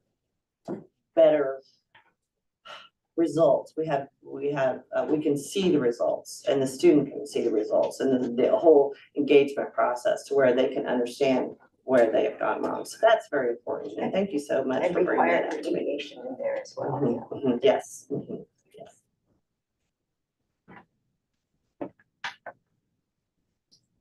And you've received your first quarter NCLEX report, correct? From Yes. NCSDN. Can you talk about that? Have numbers improved, changed? I have them right in front of me. We were actually kind of we were impressed, really. I mean, it was not. It didn't drop that much Yeah. considering Yeah. all what happened in the program. We have, at this point, we know that the results are not the greatest, and that is part of what the improvement plan is about, to improve those scores. So, and as you were asking, we haven't seen any results from the students that have just graduated, and we don't foresee to see great results until like a full year out of ATI, right? So like after a program, one of the ways that we try to address the students that did not go through the ATI program, we tried to give that opportunity of the live review, just so that that live review would catch some of those, you know, strengthen some of those weaknesses that they may have in the content. That I believe the virtual review, which is coming up in July, will catch those students and others as well. Because this wasn't part of the program, that's the reason why we are releasing transcripts, and it is in their best interest. I mean, we tried as hard as we could to invite them, to tell them, to entice them to participate. Some of them could, some of them didn't. We envisioned that maybe a virtual opportunity will do. And then those results we're looking forward to see at first, like with just, you know, a small intervention, I would say, and then with the whole suit. So when we looked into ATI, Donnelly had ATI in the past, but it wasn't the full package. And so we really hope that this full package, which kind of has all those elements in it, will certainly help the students, you know, go to another level. And the remediation, that's one of the pieces that we really like, because it is a comprehensive, that adaptability to go where the student needs to be reinforced, and that program itself will help out. And when they do the testing, then it will indicate where the student has to improve in the areas. I think that for the teachers as well as for the students will be very beneficial to know where to address, to know what to review. But again, those results are not gonna be evident, I believe, until like, you know, maybe beginning of next year or end of next year. It will take some time. faculty and for the faculty. Yes. To integrate ATI into each of your courses, and I assume that will be added to your syllabus in your student handbook where the different ATI standard tests will be placed. Absolutely, yeah. And the requirement to Yes. use a live review and virtual ATI. Yes, very good. Yeah, and all of that is coming through right now in June, so they are starting to do all the training and incorporation right now in June. We're using ATI for the PN and the ADN programs. Yes. And I'm sorry, I don't remember. Can you remind me kind of where your students are in this cycle? So you just had some graduate, which groups are moving on through, where are they in the process? So we have graduates in December and we have graduates that will be in the spring that we currently have. So for those students who are graduated in December or the spring, have you started using it, ATI with them? We will in the fall, yes. We did not for the maternal child this summer, but we do have a strong faculty for that, so that's really helpful. So the students who are currently there are gonna get benefits from these changes that you've made as well? Yes, yes, thank you so much. Yeah, it's for the students that we have, we wanna make sure that everybody is successful. Sure. Absolutely. The other thing we'll do is we will still have orientation for returning students. One of the ideas is precisely to explain the use of ATI, things that we would like for them to know ahead of time before they start. We also envision to help some of the ones that haven't completed their documentation into clinical student. So that would be another thing addressed. And with all of these concerns, some of the things, to be quite honest, that Lauren has received, we have been blindsided. Some of those things we were not aware of. And so we want to share with students all, because there is a robust way in which they can share those concerns with us in different instances. So it can be directly with Lauren, it can be through their academic advisor, which will go to student affairs, and that will be addressed from the student affairs. They can come to academic affairs. And I believe that some of those students might not have had all that knowledge into how they can communicate those concerns, and we can help them out with that. So those are some of the ideas. Also, we've had participation in Student Senate, but Student Senate wants more participation of nursing students. And so the Student Senate will also be present and there to engage them and to kind of invite them to participate more actively. The live review that you had for your graduates in May were PN students, RN students? They were both. Okay, so with encouragement of taking the NCLEX as soon as possible, when's your virtual review in July? Virtual review is, I believe, for the students, it's it's coming up. I'm sorry, I said July. It's in June. It's the end of June. Okay. I believe the 27th and 28th are the number. Okay, I was just So we were concerned just if we were talking about shutting this that this out. morning, so, and I was like, okay, yeah, yes. So, Okay. yes, it does need to be done sooner. I agree. Thank you for pointing it out. So if their transcript's been released, but they're still being offered the virtual review, Not everyone has requested their transcript, but we're not holding We're not the holding. transcript for a live review. so the Whereas degrees what are I'm hearing you all say that in the future, they should have to go through that. Well, they can, yeah, that can vary how you want to Yeah, okay. implement the virtual. Yeah, we didn't make it requirement because we hadn't from the start with the group, so, we're hesitant, but we will going forward. Yeah, Okay, but they all completed all spring courses and their degrees are posted. correct. Okay, Yes, so the virtual review is optional for those students. correct. Yes, at this point, it is optional. Yes. Okay. And one other thing for your faculty handbook, just because I've been reading a lot, and looking at my notes. Thank you. As for Lauren as director, one of the regulations requires you have oversight of the budget. And I Yes. didn't see that anywhere under your position description. But if you look at the regulations, it does require that as the chief nursing officer. Very So good. you will want to add that. in Yeah, your- at our college, that's down to the director level, so she obviously at a much higher level, she's got Okay. control of the budget. Thank you. She has to answer me, and I've got to answer the board. Yes, You know, and they it, have to answer God, Yeah, so. we have to answer the regulations that tell us Yeah. it needs to be Yeah. there, so. yeah. No problem. Thank you for pointing that out. I really appreciate it. Okay, and Very then well. looking at your 2025 pass rates, does this sound correct that your PN for quarter one was 58% and your RN was 72%? Okay. So that was kind of the still December grads. Yes. Yes. Yes.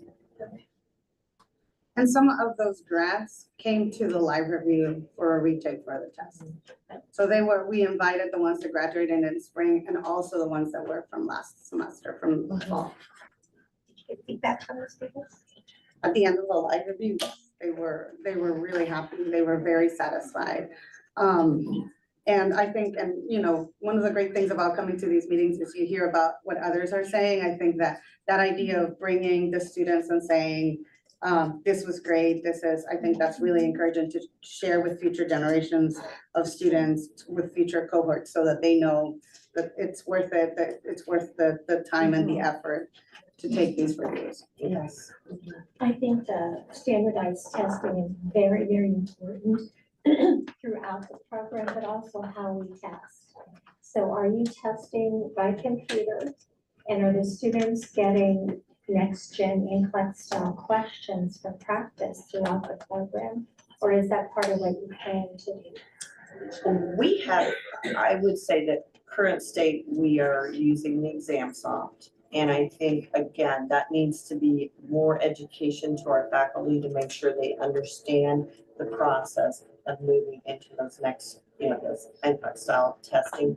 And yes, but we will also have the ATI. We'll be doing ATI testing. So again, we're looking for that undergirding of support to make sure that our course work and our testing, they match up, and that we're propelling students forward rather than just repeating. Right, it is how we use ATI or any product as Exactly. well. Yes. And just correct me if I'm wrong, because I'm not familiar with your website, but are your nursing courses for the fall on your online schedule? Are students enrolled for fall courses? No. You're continuing students? We are not enrolling any other new students. No, not new students, you're continuing. Oh, we don't, yeah. That is going to be done by the end of next week, I will say, you know, just. Again, getting more faculty, more support from me, you know, obviously getting some people on board. And they're gonna, you know, and my PN coordinator, she's working on that right now to make sure. And that will go through my eyes, Anna's eyes, and we'll make sure that everything's correct as far as hours. So I don't want any changing of schedules, you know, which has been historically what has happened. And I don't want to do that to our students anymore. And I think that's probably where the perception of being disorganized is. I mean, yeah, we were extremely disorganized, chaotic. I mean, I was there. You know, I saw what was going on. I was pretty shocked. But I stuck it out, and you know, honestly, I think Donnelly College is worth it. I feel like I've grown so much in just understanding this whole process, and we're identifying those key points with the help of the board. And yeah, I see us moving forward and providing a much more solid academic program, as well as producing. We want to produce nurses with character as well, you know, and so again, it's that role modeling. It's like, you know, how do you get things done? What's the chain of command? What's the appropriate way to address this concern? There are appropriate ways to do that. And so again, but it's partly that, again, teaching our students how to survive in a professional environment, how to work with others that you may not see eye to eye with, and how to resolve differences, all of that involved. So, and it's also about developing trust, because I don't blame those students for not trusting what they experience. You know, obviously there have been some really good years at Donnelly, and obviously there was some regressive time due to, as we say, lost faculty, everything involved with that. So we're rebuilding, we're restoring. We're not only restoring our program, we're trying to restore students' trust, and to you know, so that they will be, you know, proud of our school as well. And we're taking it to the next level. We've never had this big of a faculty. And that's one of the reasons we want to start the classes, like to retain my staff and faculty. I need students for them to teach, obviously people who want to do teaching want to teach. And people who want to staff, and serve the kind of mission we serve. I think we may be the only one, or we're at least one of a few that are institutions in the state that are both Hispanic serving and minority serving. That just means, quite frankly, we're taking people from the lowest economic quadrant. The education, being a nurse is transformative, not just for that person, but for the entire family they come from, an extended family. Some of my VPs want me to ban the air horn at graduation, but there's no banning it because the whole families are so excited. And quite frankly, delaying starting in a time when we have acute nurse shortage in the greater Kansas City area and throughout the state, when the kind of people we're serving, many of them are bilingual and trilingual, desperately needed. Not to name drop, but I'm going to name drop. The last time Senator Moran came in, he sometimes stopped on the way to the airport to the college. Before he even sat down to have his cup of coffee, he asked me, how do we get more nurses?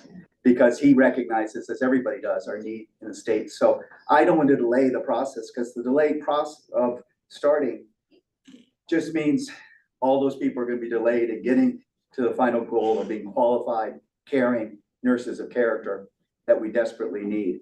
So I'm a president of the college, so my job is to beg all the time, but usually for money. Here I'm begging for the ability to let us do our formation and our education. I think we've got a great team now.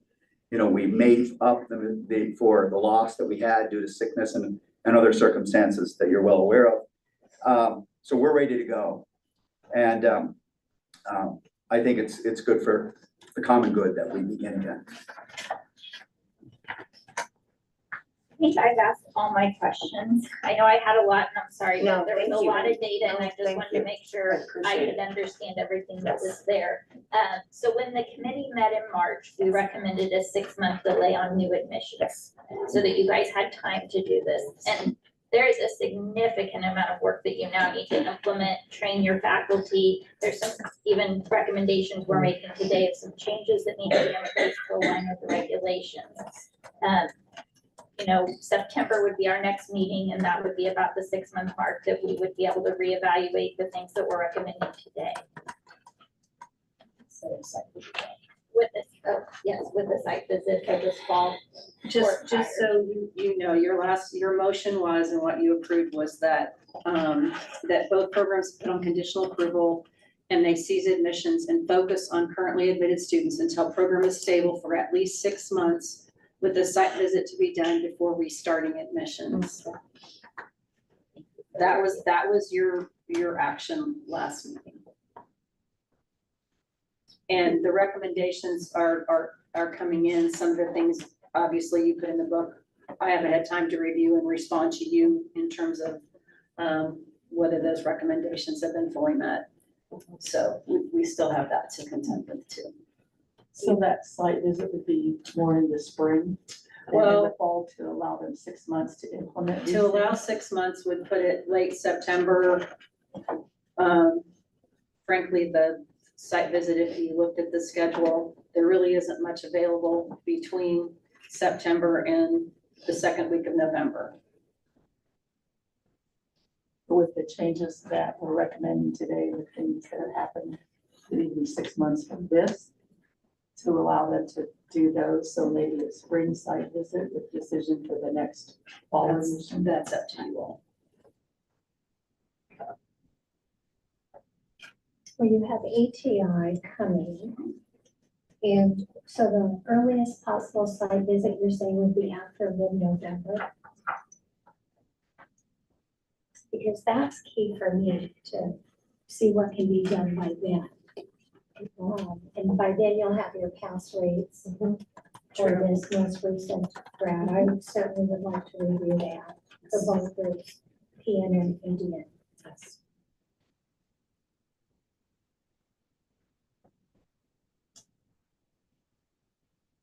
What I see is November, we only have one site visit. There's some. Right. There would be time after that, just realizing that reports have to come back to the committee, and the December board packet goes out that third week of November. So I don't even know if that a lot of times the November meetings don't get to the Right. December, board meeting. So at that point, whether it's November or whether you wait to see the report wouldn't be. Unless, I mean, there are things that you could do to decide differently on that. That's up to you. Then it really wouldn't make any difference whether it was a November site visit or a spring site visit. Not in terms of getting to Moving the, to the. it's still gonna be the March meeting. So just so that I'm clear, if that doesn't happen, how are admissions for January for this? Would they not be able to get in January? We could decide it's September, correct? You can look With at it, updated you can look at it at the information. board reading with updated information.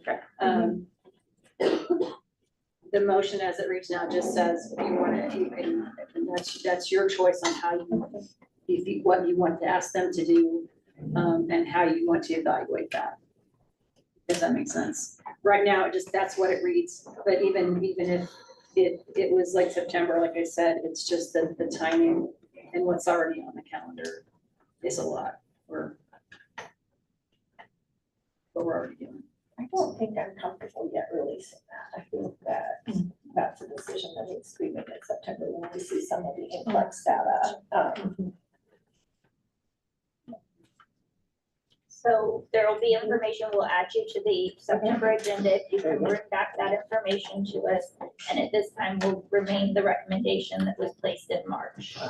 For no new admissions for this fall, so that we can see some stability with your current students. I understand, and thank you for that. Yeah, and you have a lot of work, you've done a lot of work to get to this point, but then the implementation side, onboarding new faculty, ATI, that's gonna be a tremendous amount of work before you add additional students. You're right. Okay, very We good. want Thank you you. to see you have a really good fall start. Those returning students with faculty who are prepared. Yes, that's important. I agree. And then we'll make a determination in September, whether you can admit in January or not based on that data. Very good. Sounds wonderful. That's a very good compromise. I mean, I really appreciate you allowing us to look at it in September. Thank you very much. I appreciate You're it. welcome. And anything you're gonna send, if you can send in advance, I know Yes. it's great to bring handouts, but we I don't am have so time sorry. Yeah, I during the know. meeting to review them. I know. I It's apologize. very difficult for us to, yes, take it all into consideration if we're gonna make any recommendations to change from our previous. So even if it has to be in part of the on-site packet, at least we get it in advance to read. Then even if it's the night before, it just helps us Understood. to understand and ask questions that could change our opinions on things. Very good. Thank you so Okay, well, thank you for your time. Yes. We went a little past an hour, so I know we have a few more things on our agenda. We've made it through the improvement plans, but I think, why don't we take a 10-minute break? And so it's 10:20, we will start back at 10:30.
Thank you. We're gonna resume the meeting. The next item is the LMHT task force and updates and recommendations. And this is on 4:35. Thank you. You're welcome. Bruce, would you like to discuss some of the recommendations? Yes, hi everybody, I moved for Carlton and I was the KSBN lead for the task force. We had, of course, Janelle Martin and Patty Palmiero, we had Kathleen Codas from Martin, Deshaun Linson, Christina Rudisil, and I believe we had Sherry Cole for one of our 2 meetings for Osawatomie. So I think we had a good representation. If I missed anybody, I apologize. I'm looking at one set of meeting minutes. And we also had Taylor Ziegler from Camber and Camber. How could they say it? At one of the 2 meetings, so thank you. And Laura Subi from WSU. Thank you. Some were able to make one and not the other. So Correct. I didn't have both sets of minutes. I did, but that was a good representation so that you could see what we reviewed. And really, we spent some time looking at the market. What does the market need now in the way of the LMHT? A lot of facilities are doing their own OJT, on-site training. We have a couple of programs in the state. WSU Tech is one, I believe. WSU, because of the market demand in South Wichita, they have developed new programs. They're very complete. We reviewed the curriculum for that, but we wanted to look broadly at the market in the state to see what was really needed in the way of a mental health tech. So we considered the options for that, because the other part to review was to look at what should we do with the exam, because KSBN has authority over regulating and licensing this role. And as you can see, I believe it's in your notes, the recommendation is that we do a teach out for the LMHT and that we look to KDADS. Let me go back to my notes. That we go back to KDADS and see if they would manage the certificate so that KSBN would no longer be licensing new people, but we would offer CEUs for those that have the license and wish to continue it. So this was the recommendation of our task force. Any questions? Just a quick, how many students do you have currently in process? I have 7. 7. One which was clinicals this summer. So the question was, we still have this, we have those 7 in process. I don't think WSU Tech has any enrolled in theirs yet, so they would be able to do whatever they want to do, I believe, with that, depending on the changes. It would no longer be a licensure. It would still be a degree program for them if they want to continue, but we just wanted to know how it would affect everybody in terms of numbers. Osawatomie has discontinued their program. And ours, the concern with the teach out is this is at their own pace. This is not a cohort. So it could take some time for them to complete the pathway. The other thing is with the what would happen with the exam for these students, because I don't think our program will meet the exam as it currently exists, because there's nothing in the that was in the courses that indicated pharmacology. And when we set up our pathway, we talked to a lot of the facilities, and they don't have the text administering meds. That's the LPN and RN on the mental health areas that do that. And so we chose not to add a pharmacy course, so they wouldn't have the pharmacology background to be successful in the exam. So they wouldn't pass the exam. Thank you for sharing that.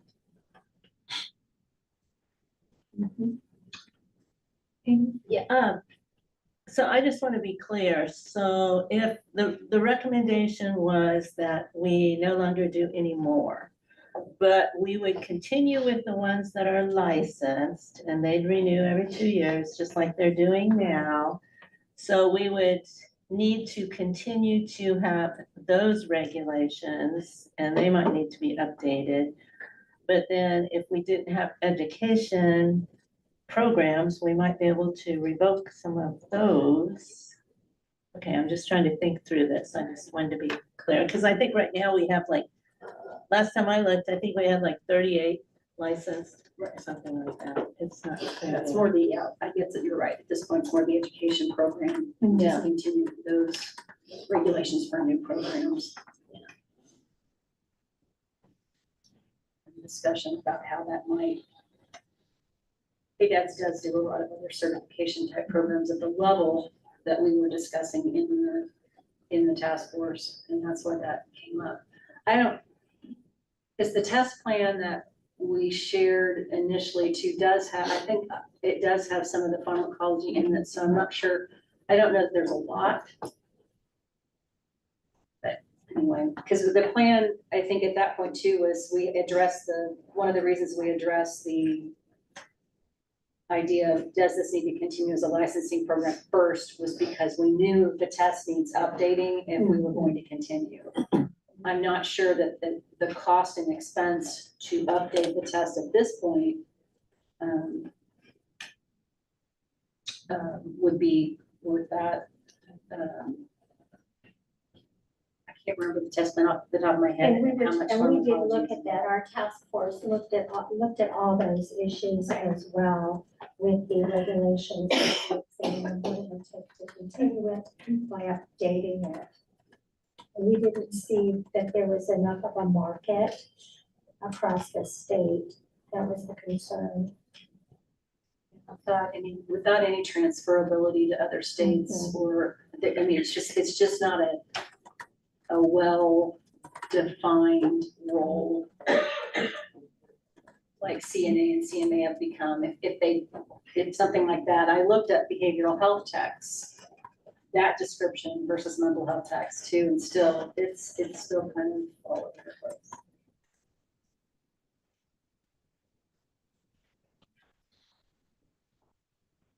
If we continued the current test, would your students? It wouldn't pass because we're not doing any pharmacology, and I think the test plan has like 30 questions or something on pharmacology. Yeah, there were, I was thinking it was a lot.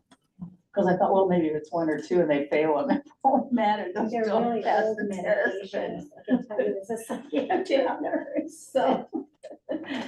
Yeah, so they wouldn't pass the current exam. Well, I'm just wondering, okay, if we pulled those questions out of the exam, and that way we would have to grade the exam. There's no way we could send it to the vendor. I don't know if that's an option for those 7 or whatever. Yeah. Rather than, I mean, it's gonna take a lot of work and stuff like that to revise that for a small number. I'm just wondering if that might be an option. I can look at the test too and just confirm in terms of the total number on the test versus the pharmacology.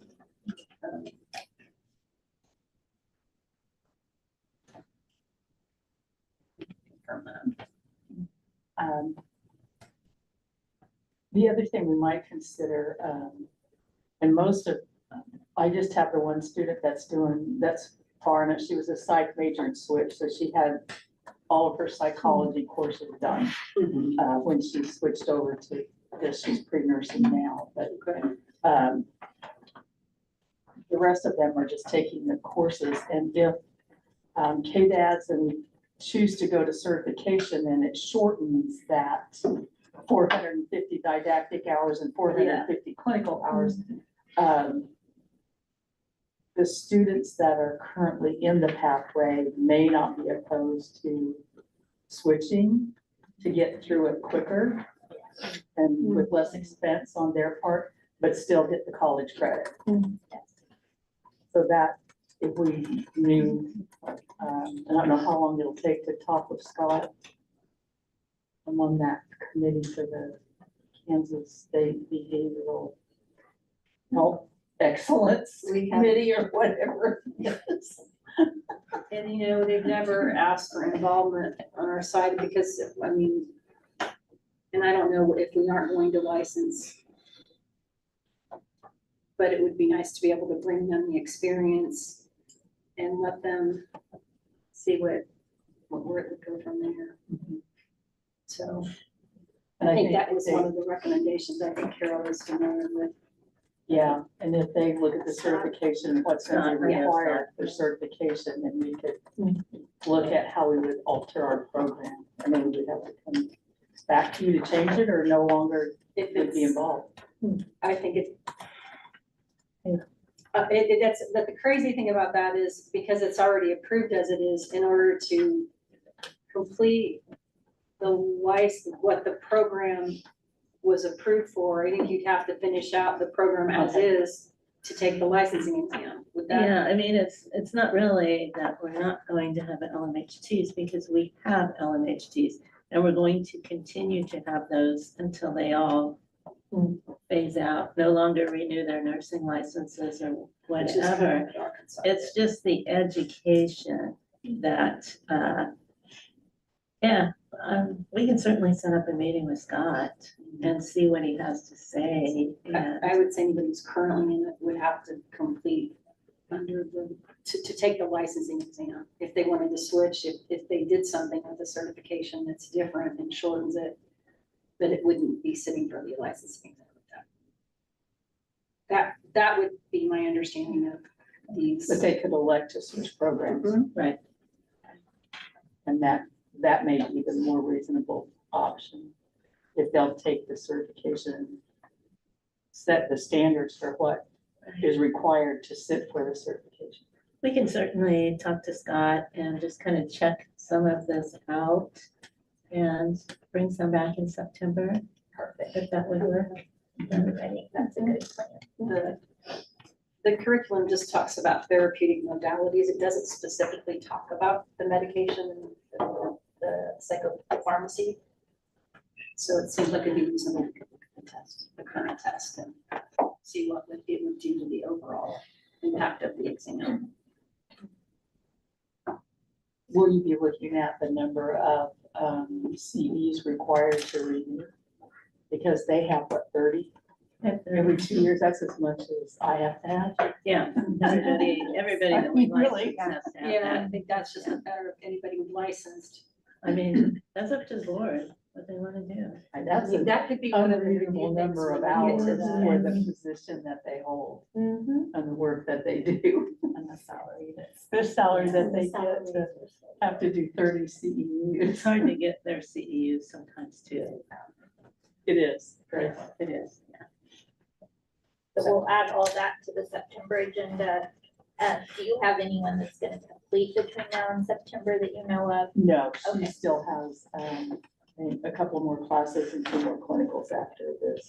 She was just trying to get them knocked out this summer. Okay, okay, so we'll add that and get an update in September and hopefully have a plan with KDAS for maybe certification or a path to get there, at least a meeting. Right, we'll try and see. Okay. If I need to be involved, I would be glad to do Thank that. Thank you, Debbie. Okay, next on our agenda was the follow-up on the 2-to-1 simulation, and that was part of the on-site packet. Janelle provided updates from other states. You can see there's limited numbers of states and different rules that come with those. If they're doing something besides 1-to-1, some is certification, which we know to become a certified sim lab is very intense and costly. And I think in Kansas, we only have 1 or 2 that are certified. Same with faculty.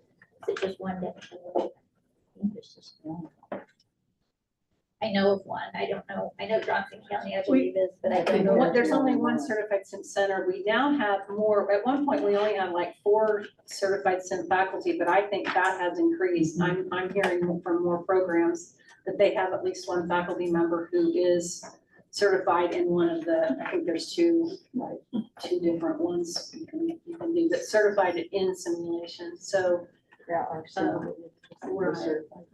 And it's a time process, it's not like a 3-month prep. Yeah. We do it, it's at least a year, if not longer, to get through all the courses, depending on which program you use. Yeah, so you can see the different, I think the only other thing that, and I don't know that these yet here too, but some programs exclude anything in the, they will do 2-to-1 hours for direct contact simulation only. So virtual, immersive, real, all those do not count as clinical for them. So it's, like I said, it's still kind of all over the board. You kind of have to look at, and I guess one of the things that encouraging you to look at was, how many of our programs, if had something in place that would make sure simulation is being done appropriately. We've had some discussions. As those of you who are site visit with me know, we see it all over the board. And some of it's just a matter of some places have more access to people and equipment and resources for that. But to do sim as a replacement for clinical really takes that rigor. And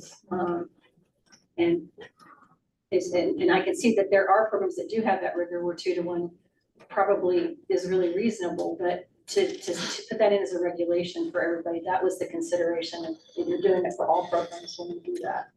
And not having any parameters around it that would allow those that have it to be able to move forward.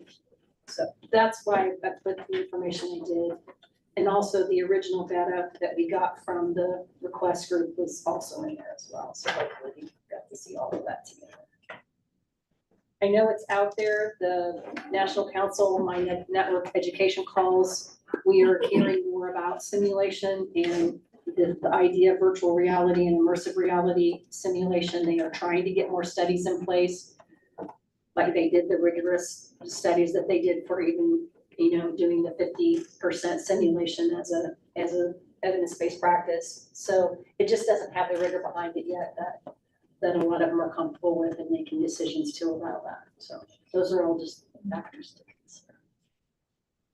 My concern, Janelle, is how we count those hours, because if you have a group that's rotating in and out of the sim lab, that they're all there for their experience, sometimes hours are counted for the people that are waiting to get in and actually be actively involved. And we're all concerned that we have enough clinical to properly train our students by the time they graduate. So that's a concern. It's the how it's recorded and what is allowed. Yeah, I agree. And right now we don't really have a lot of parameter around that. And we're trying not to be too restrictive, but trying to put the things in place that would help that be the best it can be to make sure there's safe practice when we get done. I mean, because we do know clinical has great learning opportunities in a safer environment. But that's why we ended up, why the definitions were added and changed. And I don't know, maybe those need to be looked at to be more clarified in exactly what simulation that replaces clinical is versus what simulation is used for across the board. And realize that could happen in clinical settings too. Yeah, exactly. There's downtime, it's just that sim, the purpose, my understanding, is to give that really concentrated experience where they can engage in activities and use clinical judgment at high levels. So that's the concern, that just be used effectively at that time. And, that's one of the things I think, a couple of the places we've been to, and I'll just use Johnson County as an example because they are a certified sim, the way they handle that and moving the students through and the way that they're counting it 1-to-1, but they easily could because of the way the pre-brief is done. And those that are active in sim here, there might be a couple rooms going. They're doing observation here and they have assignments while they're part of observation that are part of their active learning.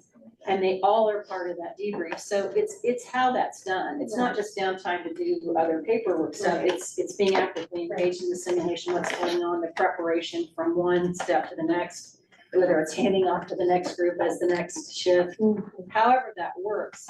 If there's active engagement and the fact it's faculty led, those are two pieces. So, and sometimes that just, a case study, an unfolding case study that's assigned is not a replacement of clinical. Just put it out there. It's a great learning tool. It's not clinical. Yes. So I appreciate this because you hear a lot of other states are doing, but to have the facts, it's good to see this in writing. Is there any other information that would be helpful for you? Anything that seeing this now you would want me to look at differently or ask differently? So, I mean, I think this is very thorough. And I know in doing site visits, probably the number one thing we hear when we go somewhere and they say, well, we're giving 2 to 1. It's like, that's not in the regulations. It really doesn't say you can, that doesn't mean, or it doesn't say you can't, that doesn't mean you can't. So just as chief nursing officers here, make sure you understand that it is 1 to 1 in Kansas. So that doesn't come up as we do site visits. And it's usually something that's easily fixable. You can get back to Janelle, but it seems to be a surprise sometimes when we do site visits. We try to talk about that, and I've actually added it to the update for this year for education programs. So hopefully that will help. Excellent. Well, thank you. Unless the committee has additional questions or wants to make a recommendation. Okay. So next we have the KMPA updates. Did we miss? No. Okay.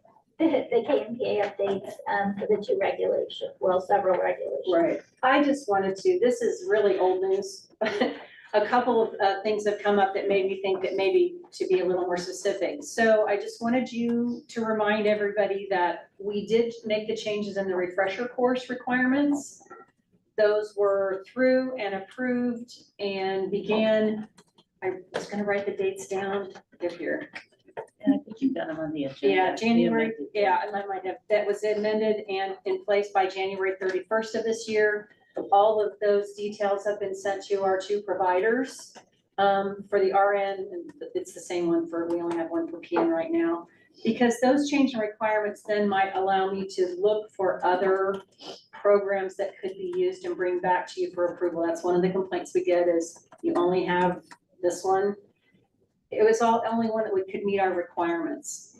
We still have a pretty good theory requirement that a lot of programs don't have, but I think it will open up more opportunities. So note that those have gone into place, that all of those updates have been done with our providers, and I will be on the lookout too for additional ones that might fit that criteria. The other ones are the advanced practice regulations, and I think we've discussed this quite a bit. Carol's gone over them quite a bit, but I just wanted you to know that all of those were approved. And the biggest one was the change in curriculum hours, which we have been dealing with quite a bit, but I'm still responding to a lot of people about exactly, those went into effect in February. February 7th. 7th, thank you, but we did tell them that March 1st was the cutoff date for new. So anybody who was in a program, started a program, not just accepted to a program, but started a program prior to March 1st of this year is still under the 500 hours. So, and as we've told them in that moving forward. So that's been the biggest one that we've had to do more clarification on, but all those are in effect. And that was the only reason I put them on the agenda, was just to bring it back and give that closure to those regs, because they've been in process for quite a while. And so that those are all finally in place. I think it was 101, 60-17, 101 through 109 were the ones that were all updated. Any questions from the committee? Carol, any additions to that? Good reminder. Okay, 2 quick announcements. Carol had one. Yes, I do. For all the committee members, we are getting very close to the end of the fiscal year, and we only have a few days to get your expenses in, to get them in this fiscal year, which we have to. So furthermore, none of the committee members walk out here today until you have given us your travel form. Okay, so that we can, Jill can start on those probably tomorrow. So if I have to stand at the door, Jill told me this is my job That's her job today. This is my job today, and then the board will get it tomorrow. But if you could please do that. Thank you, Carol. And yes, we will be happy to comply with that, because we know how important fiscal year ends are. The only announcement I had is to thank Nelda Godfrey brought this report. There's copies over there if any of you would like to have this. It has to do with access to maternity care in Kansas. I know I've listened to one of the webinars about this and read some of the data, and it's very important for the state of Kansas, especially for those of us as nurse educators, for maternal child health care in Kansas. Some of the data in here is a little alarming, so things that we need to be aware of. So if you want to pick up a copy, Nelda, was there anything else? Okay, just that it's available over there for you to have and take one or two. She does not want to take the box back. So I think there's enough over there for everyone to at least have one, and then if we have extra copies too. Any other announcements? Maybe just a clarification, usually on our agenda for September is the annual report. I had asked at the last, I think it was last September, because of the way that the annual report is done with NCSBN and the data cleansing process and things that happen, I don't often get the report until late July, early August, and it makes it very difficult to do all the data gathering. Now, last time I did bring you kind of our annual stats that we always look at, and then brought the more robust data for the program with all the responses in December. Is that still unacceptable, or would you rather see them both together? Or does it help to have the stats at the September meeting? How would you prefer? It's very difficult for you to turn that around. So I think December's much more reasonable for that. Okay. We want you to get some sleep before the meeting. Thank you. Yes, okay. Items we need to add to the September agenda, obviously we talked about 4B.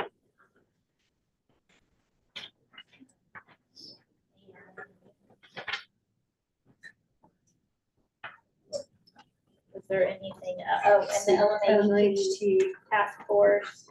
Is there anything else for September that we need to add?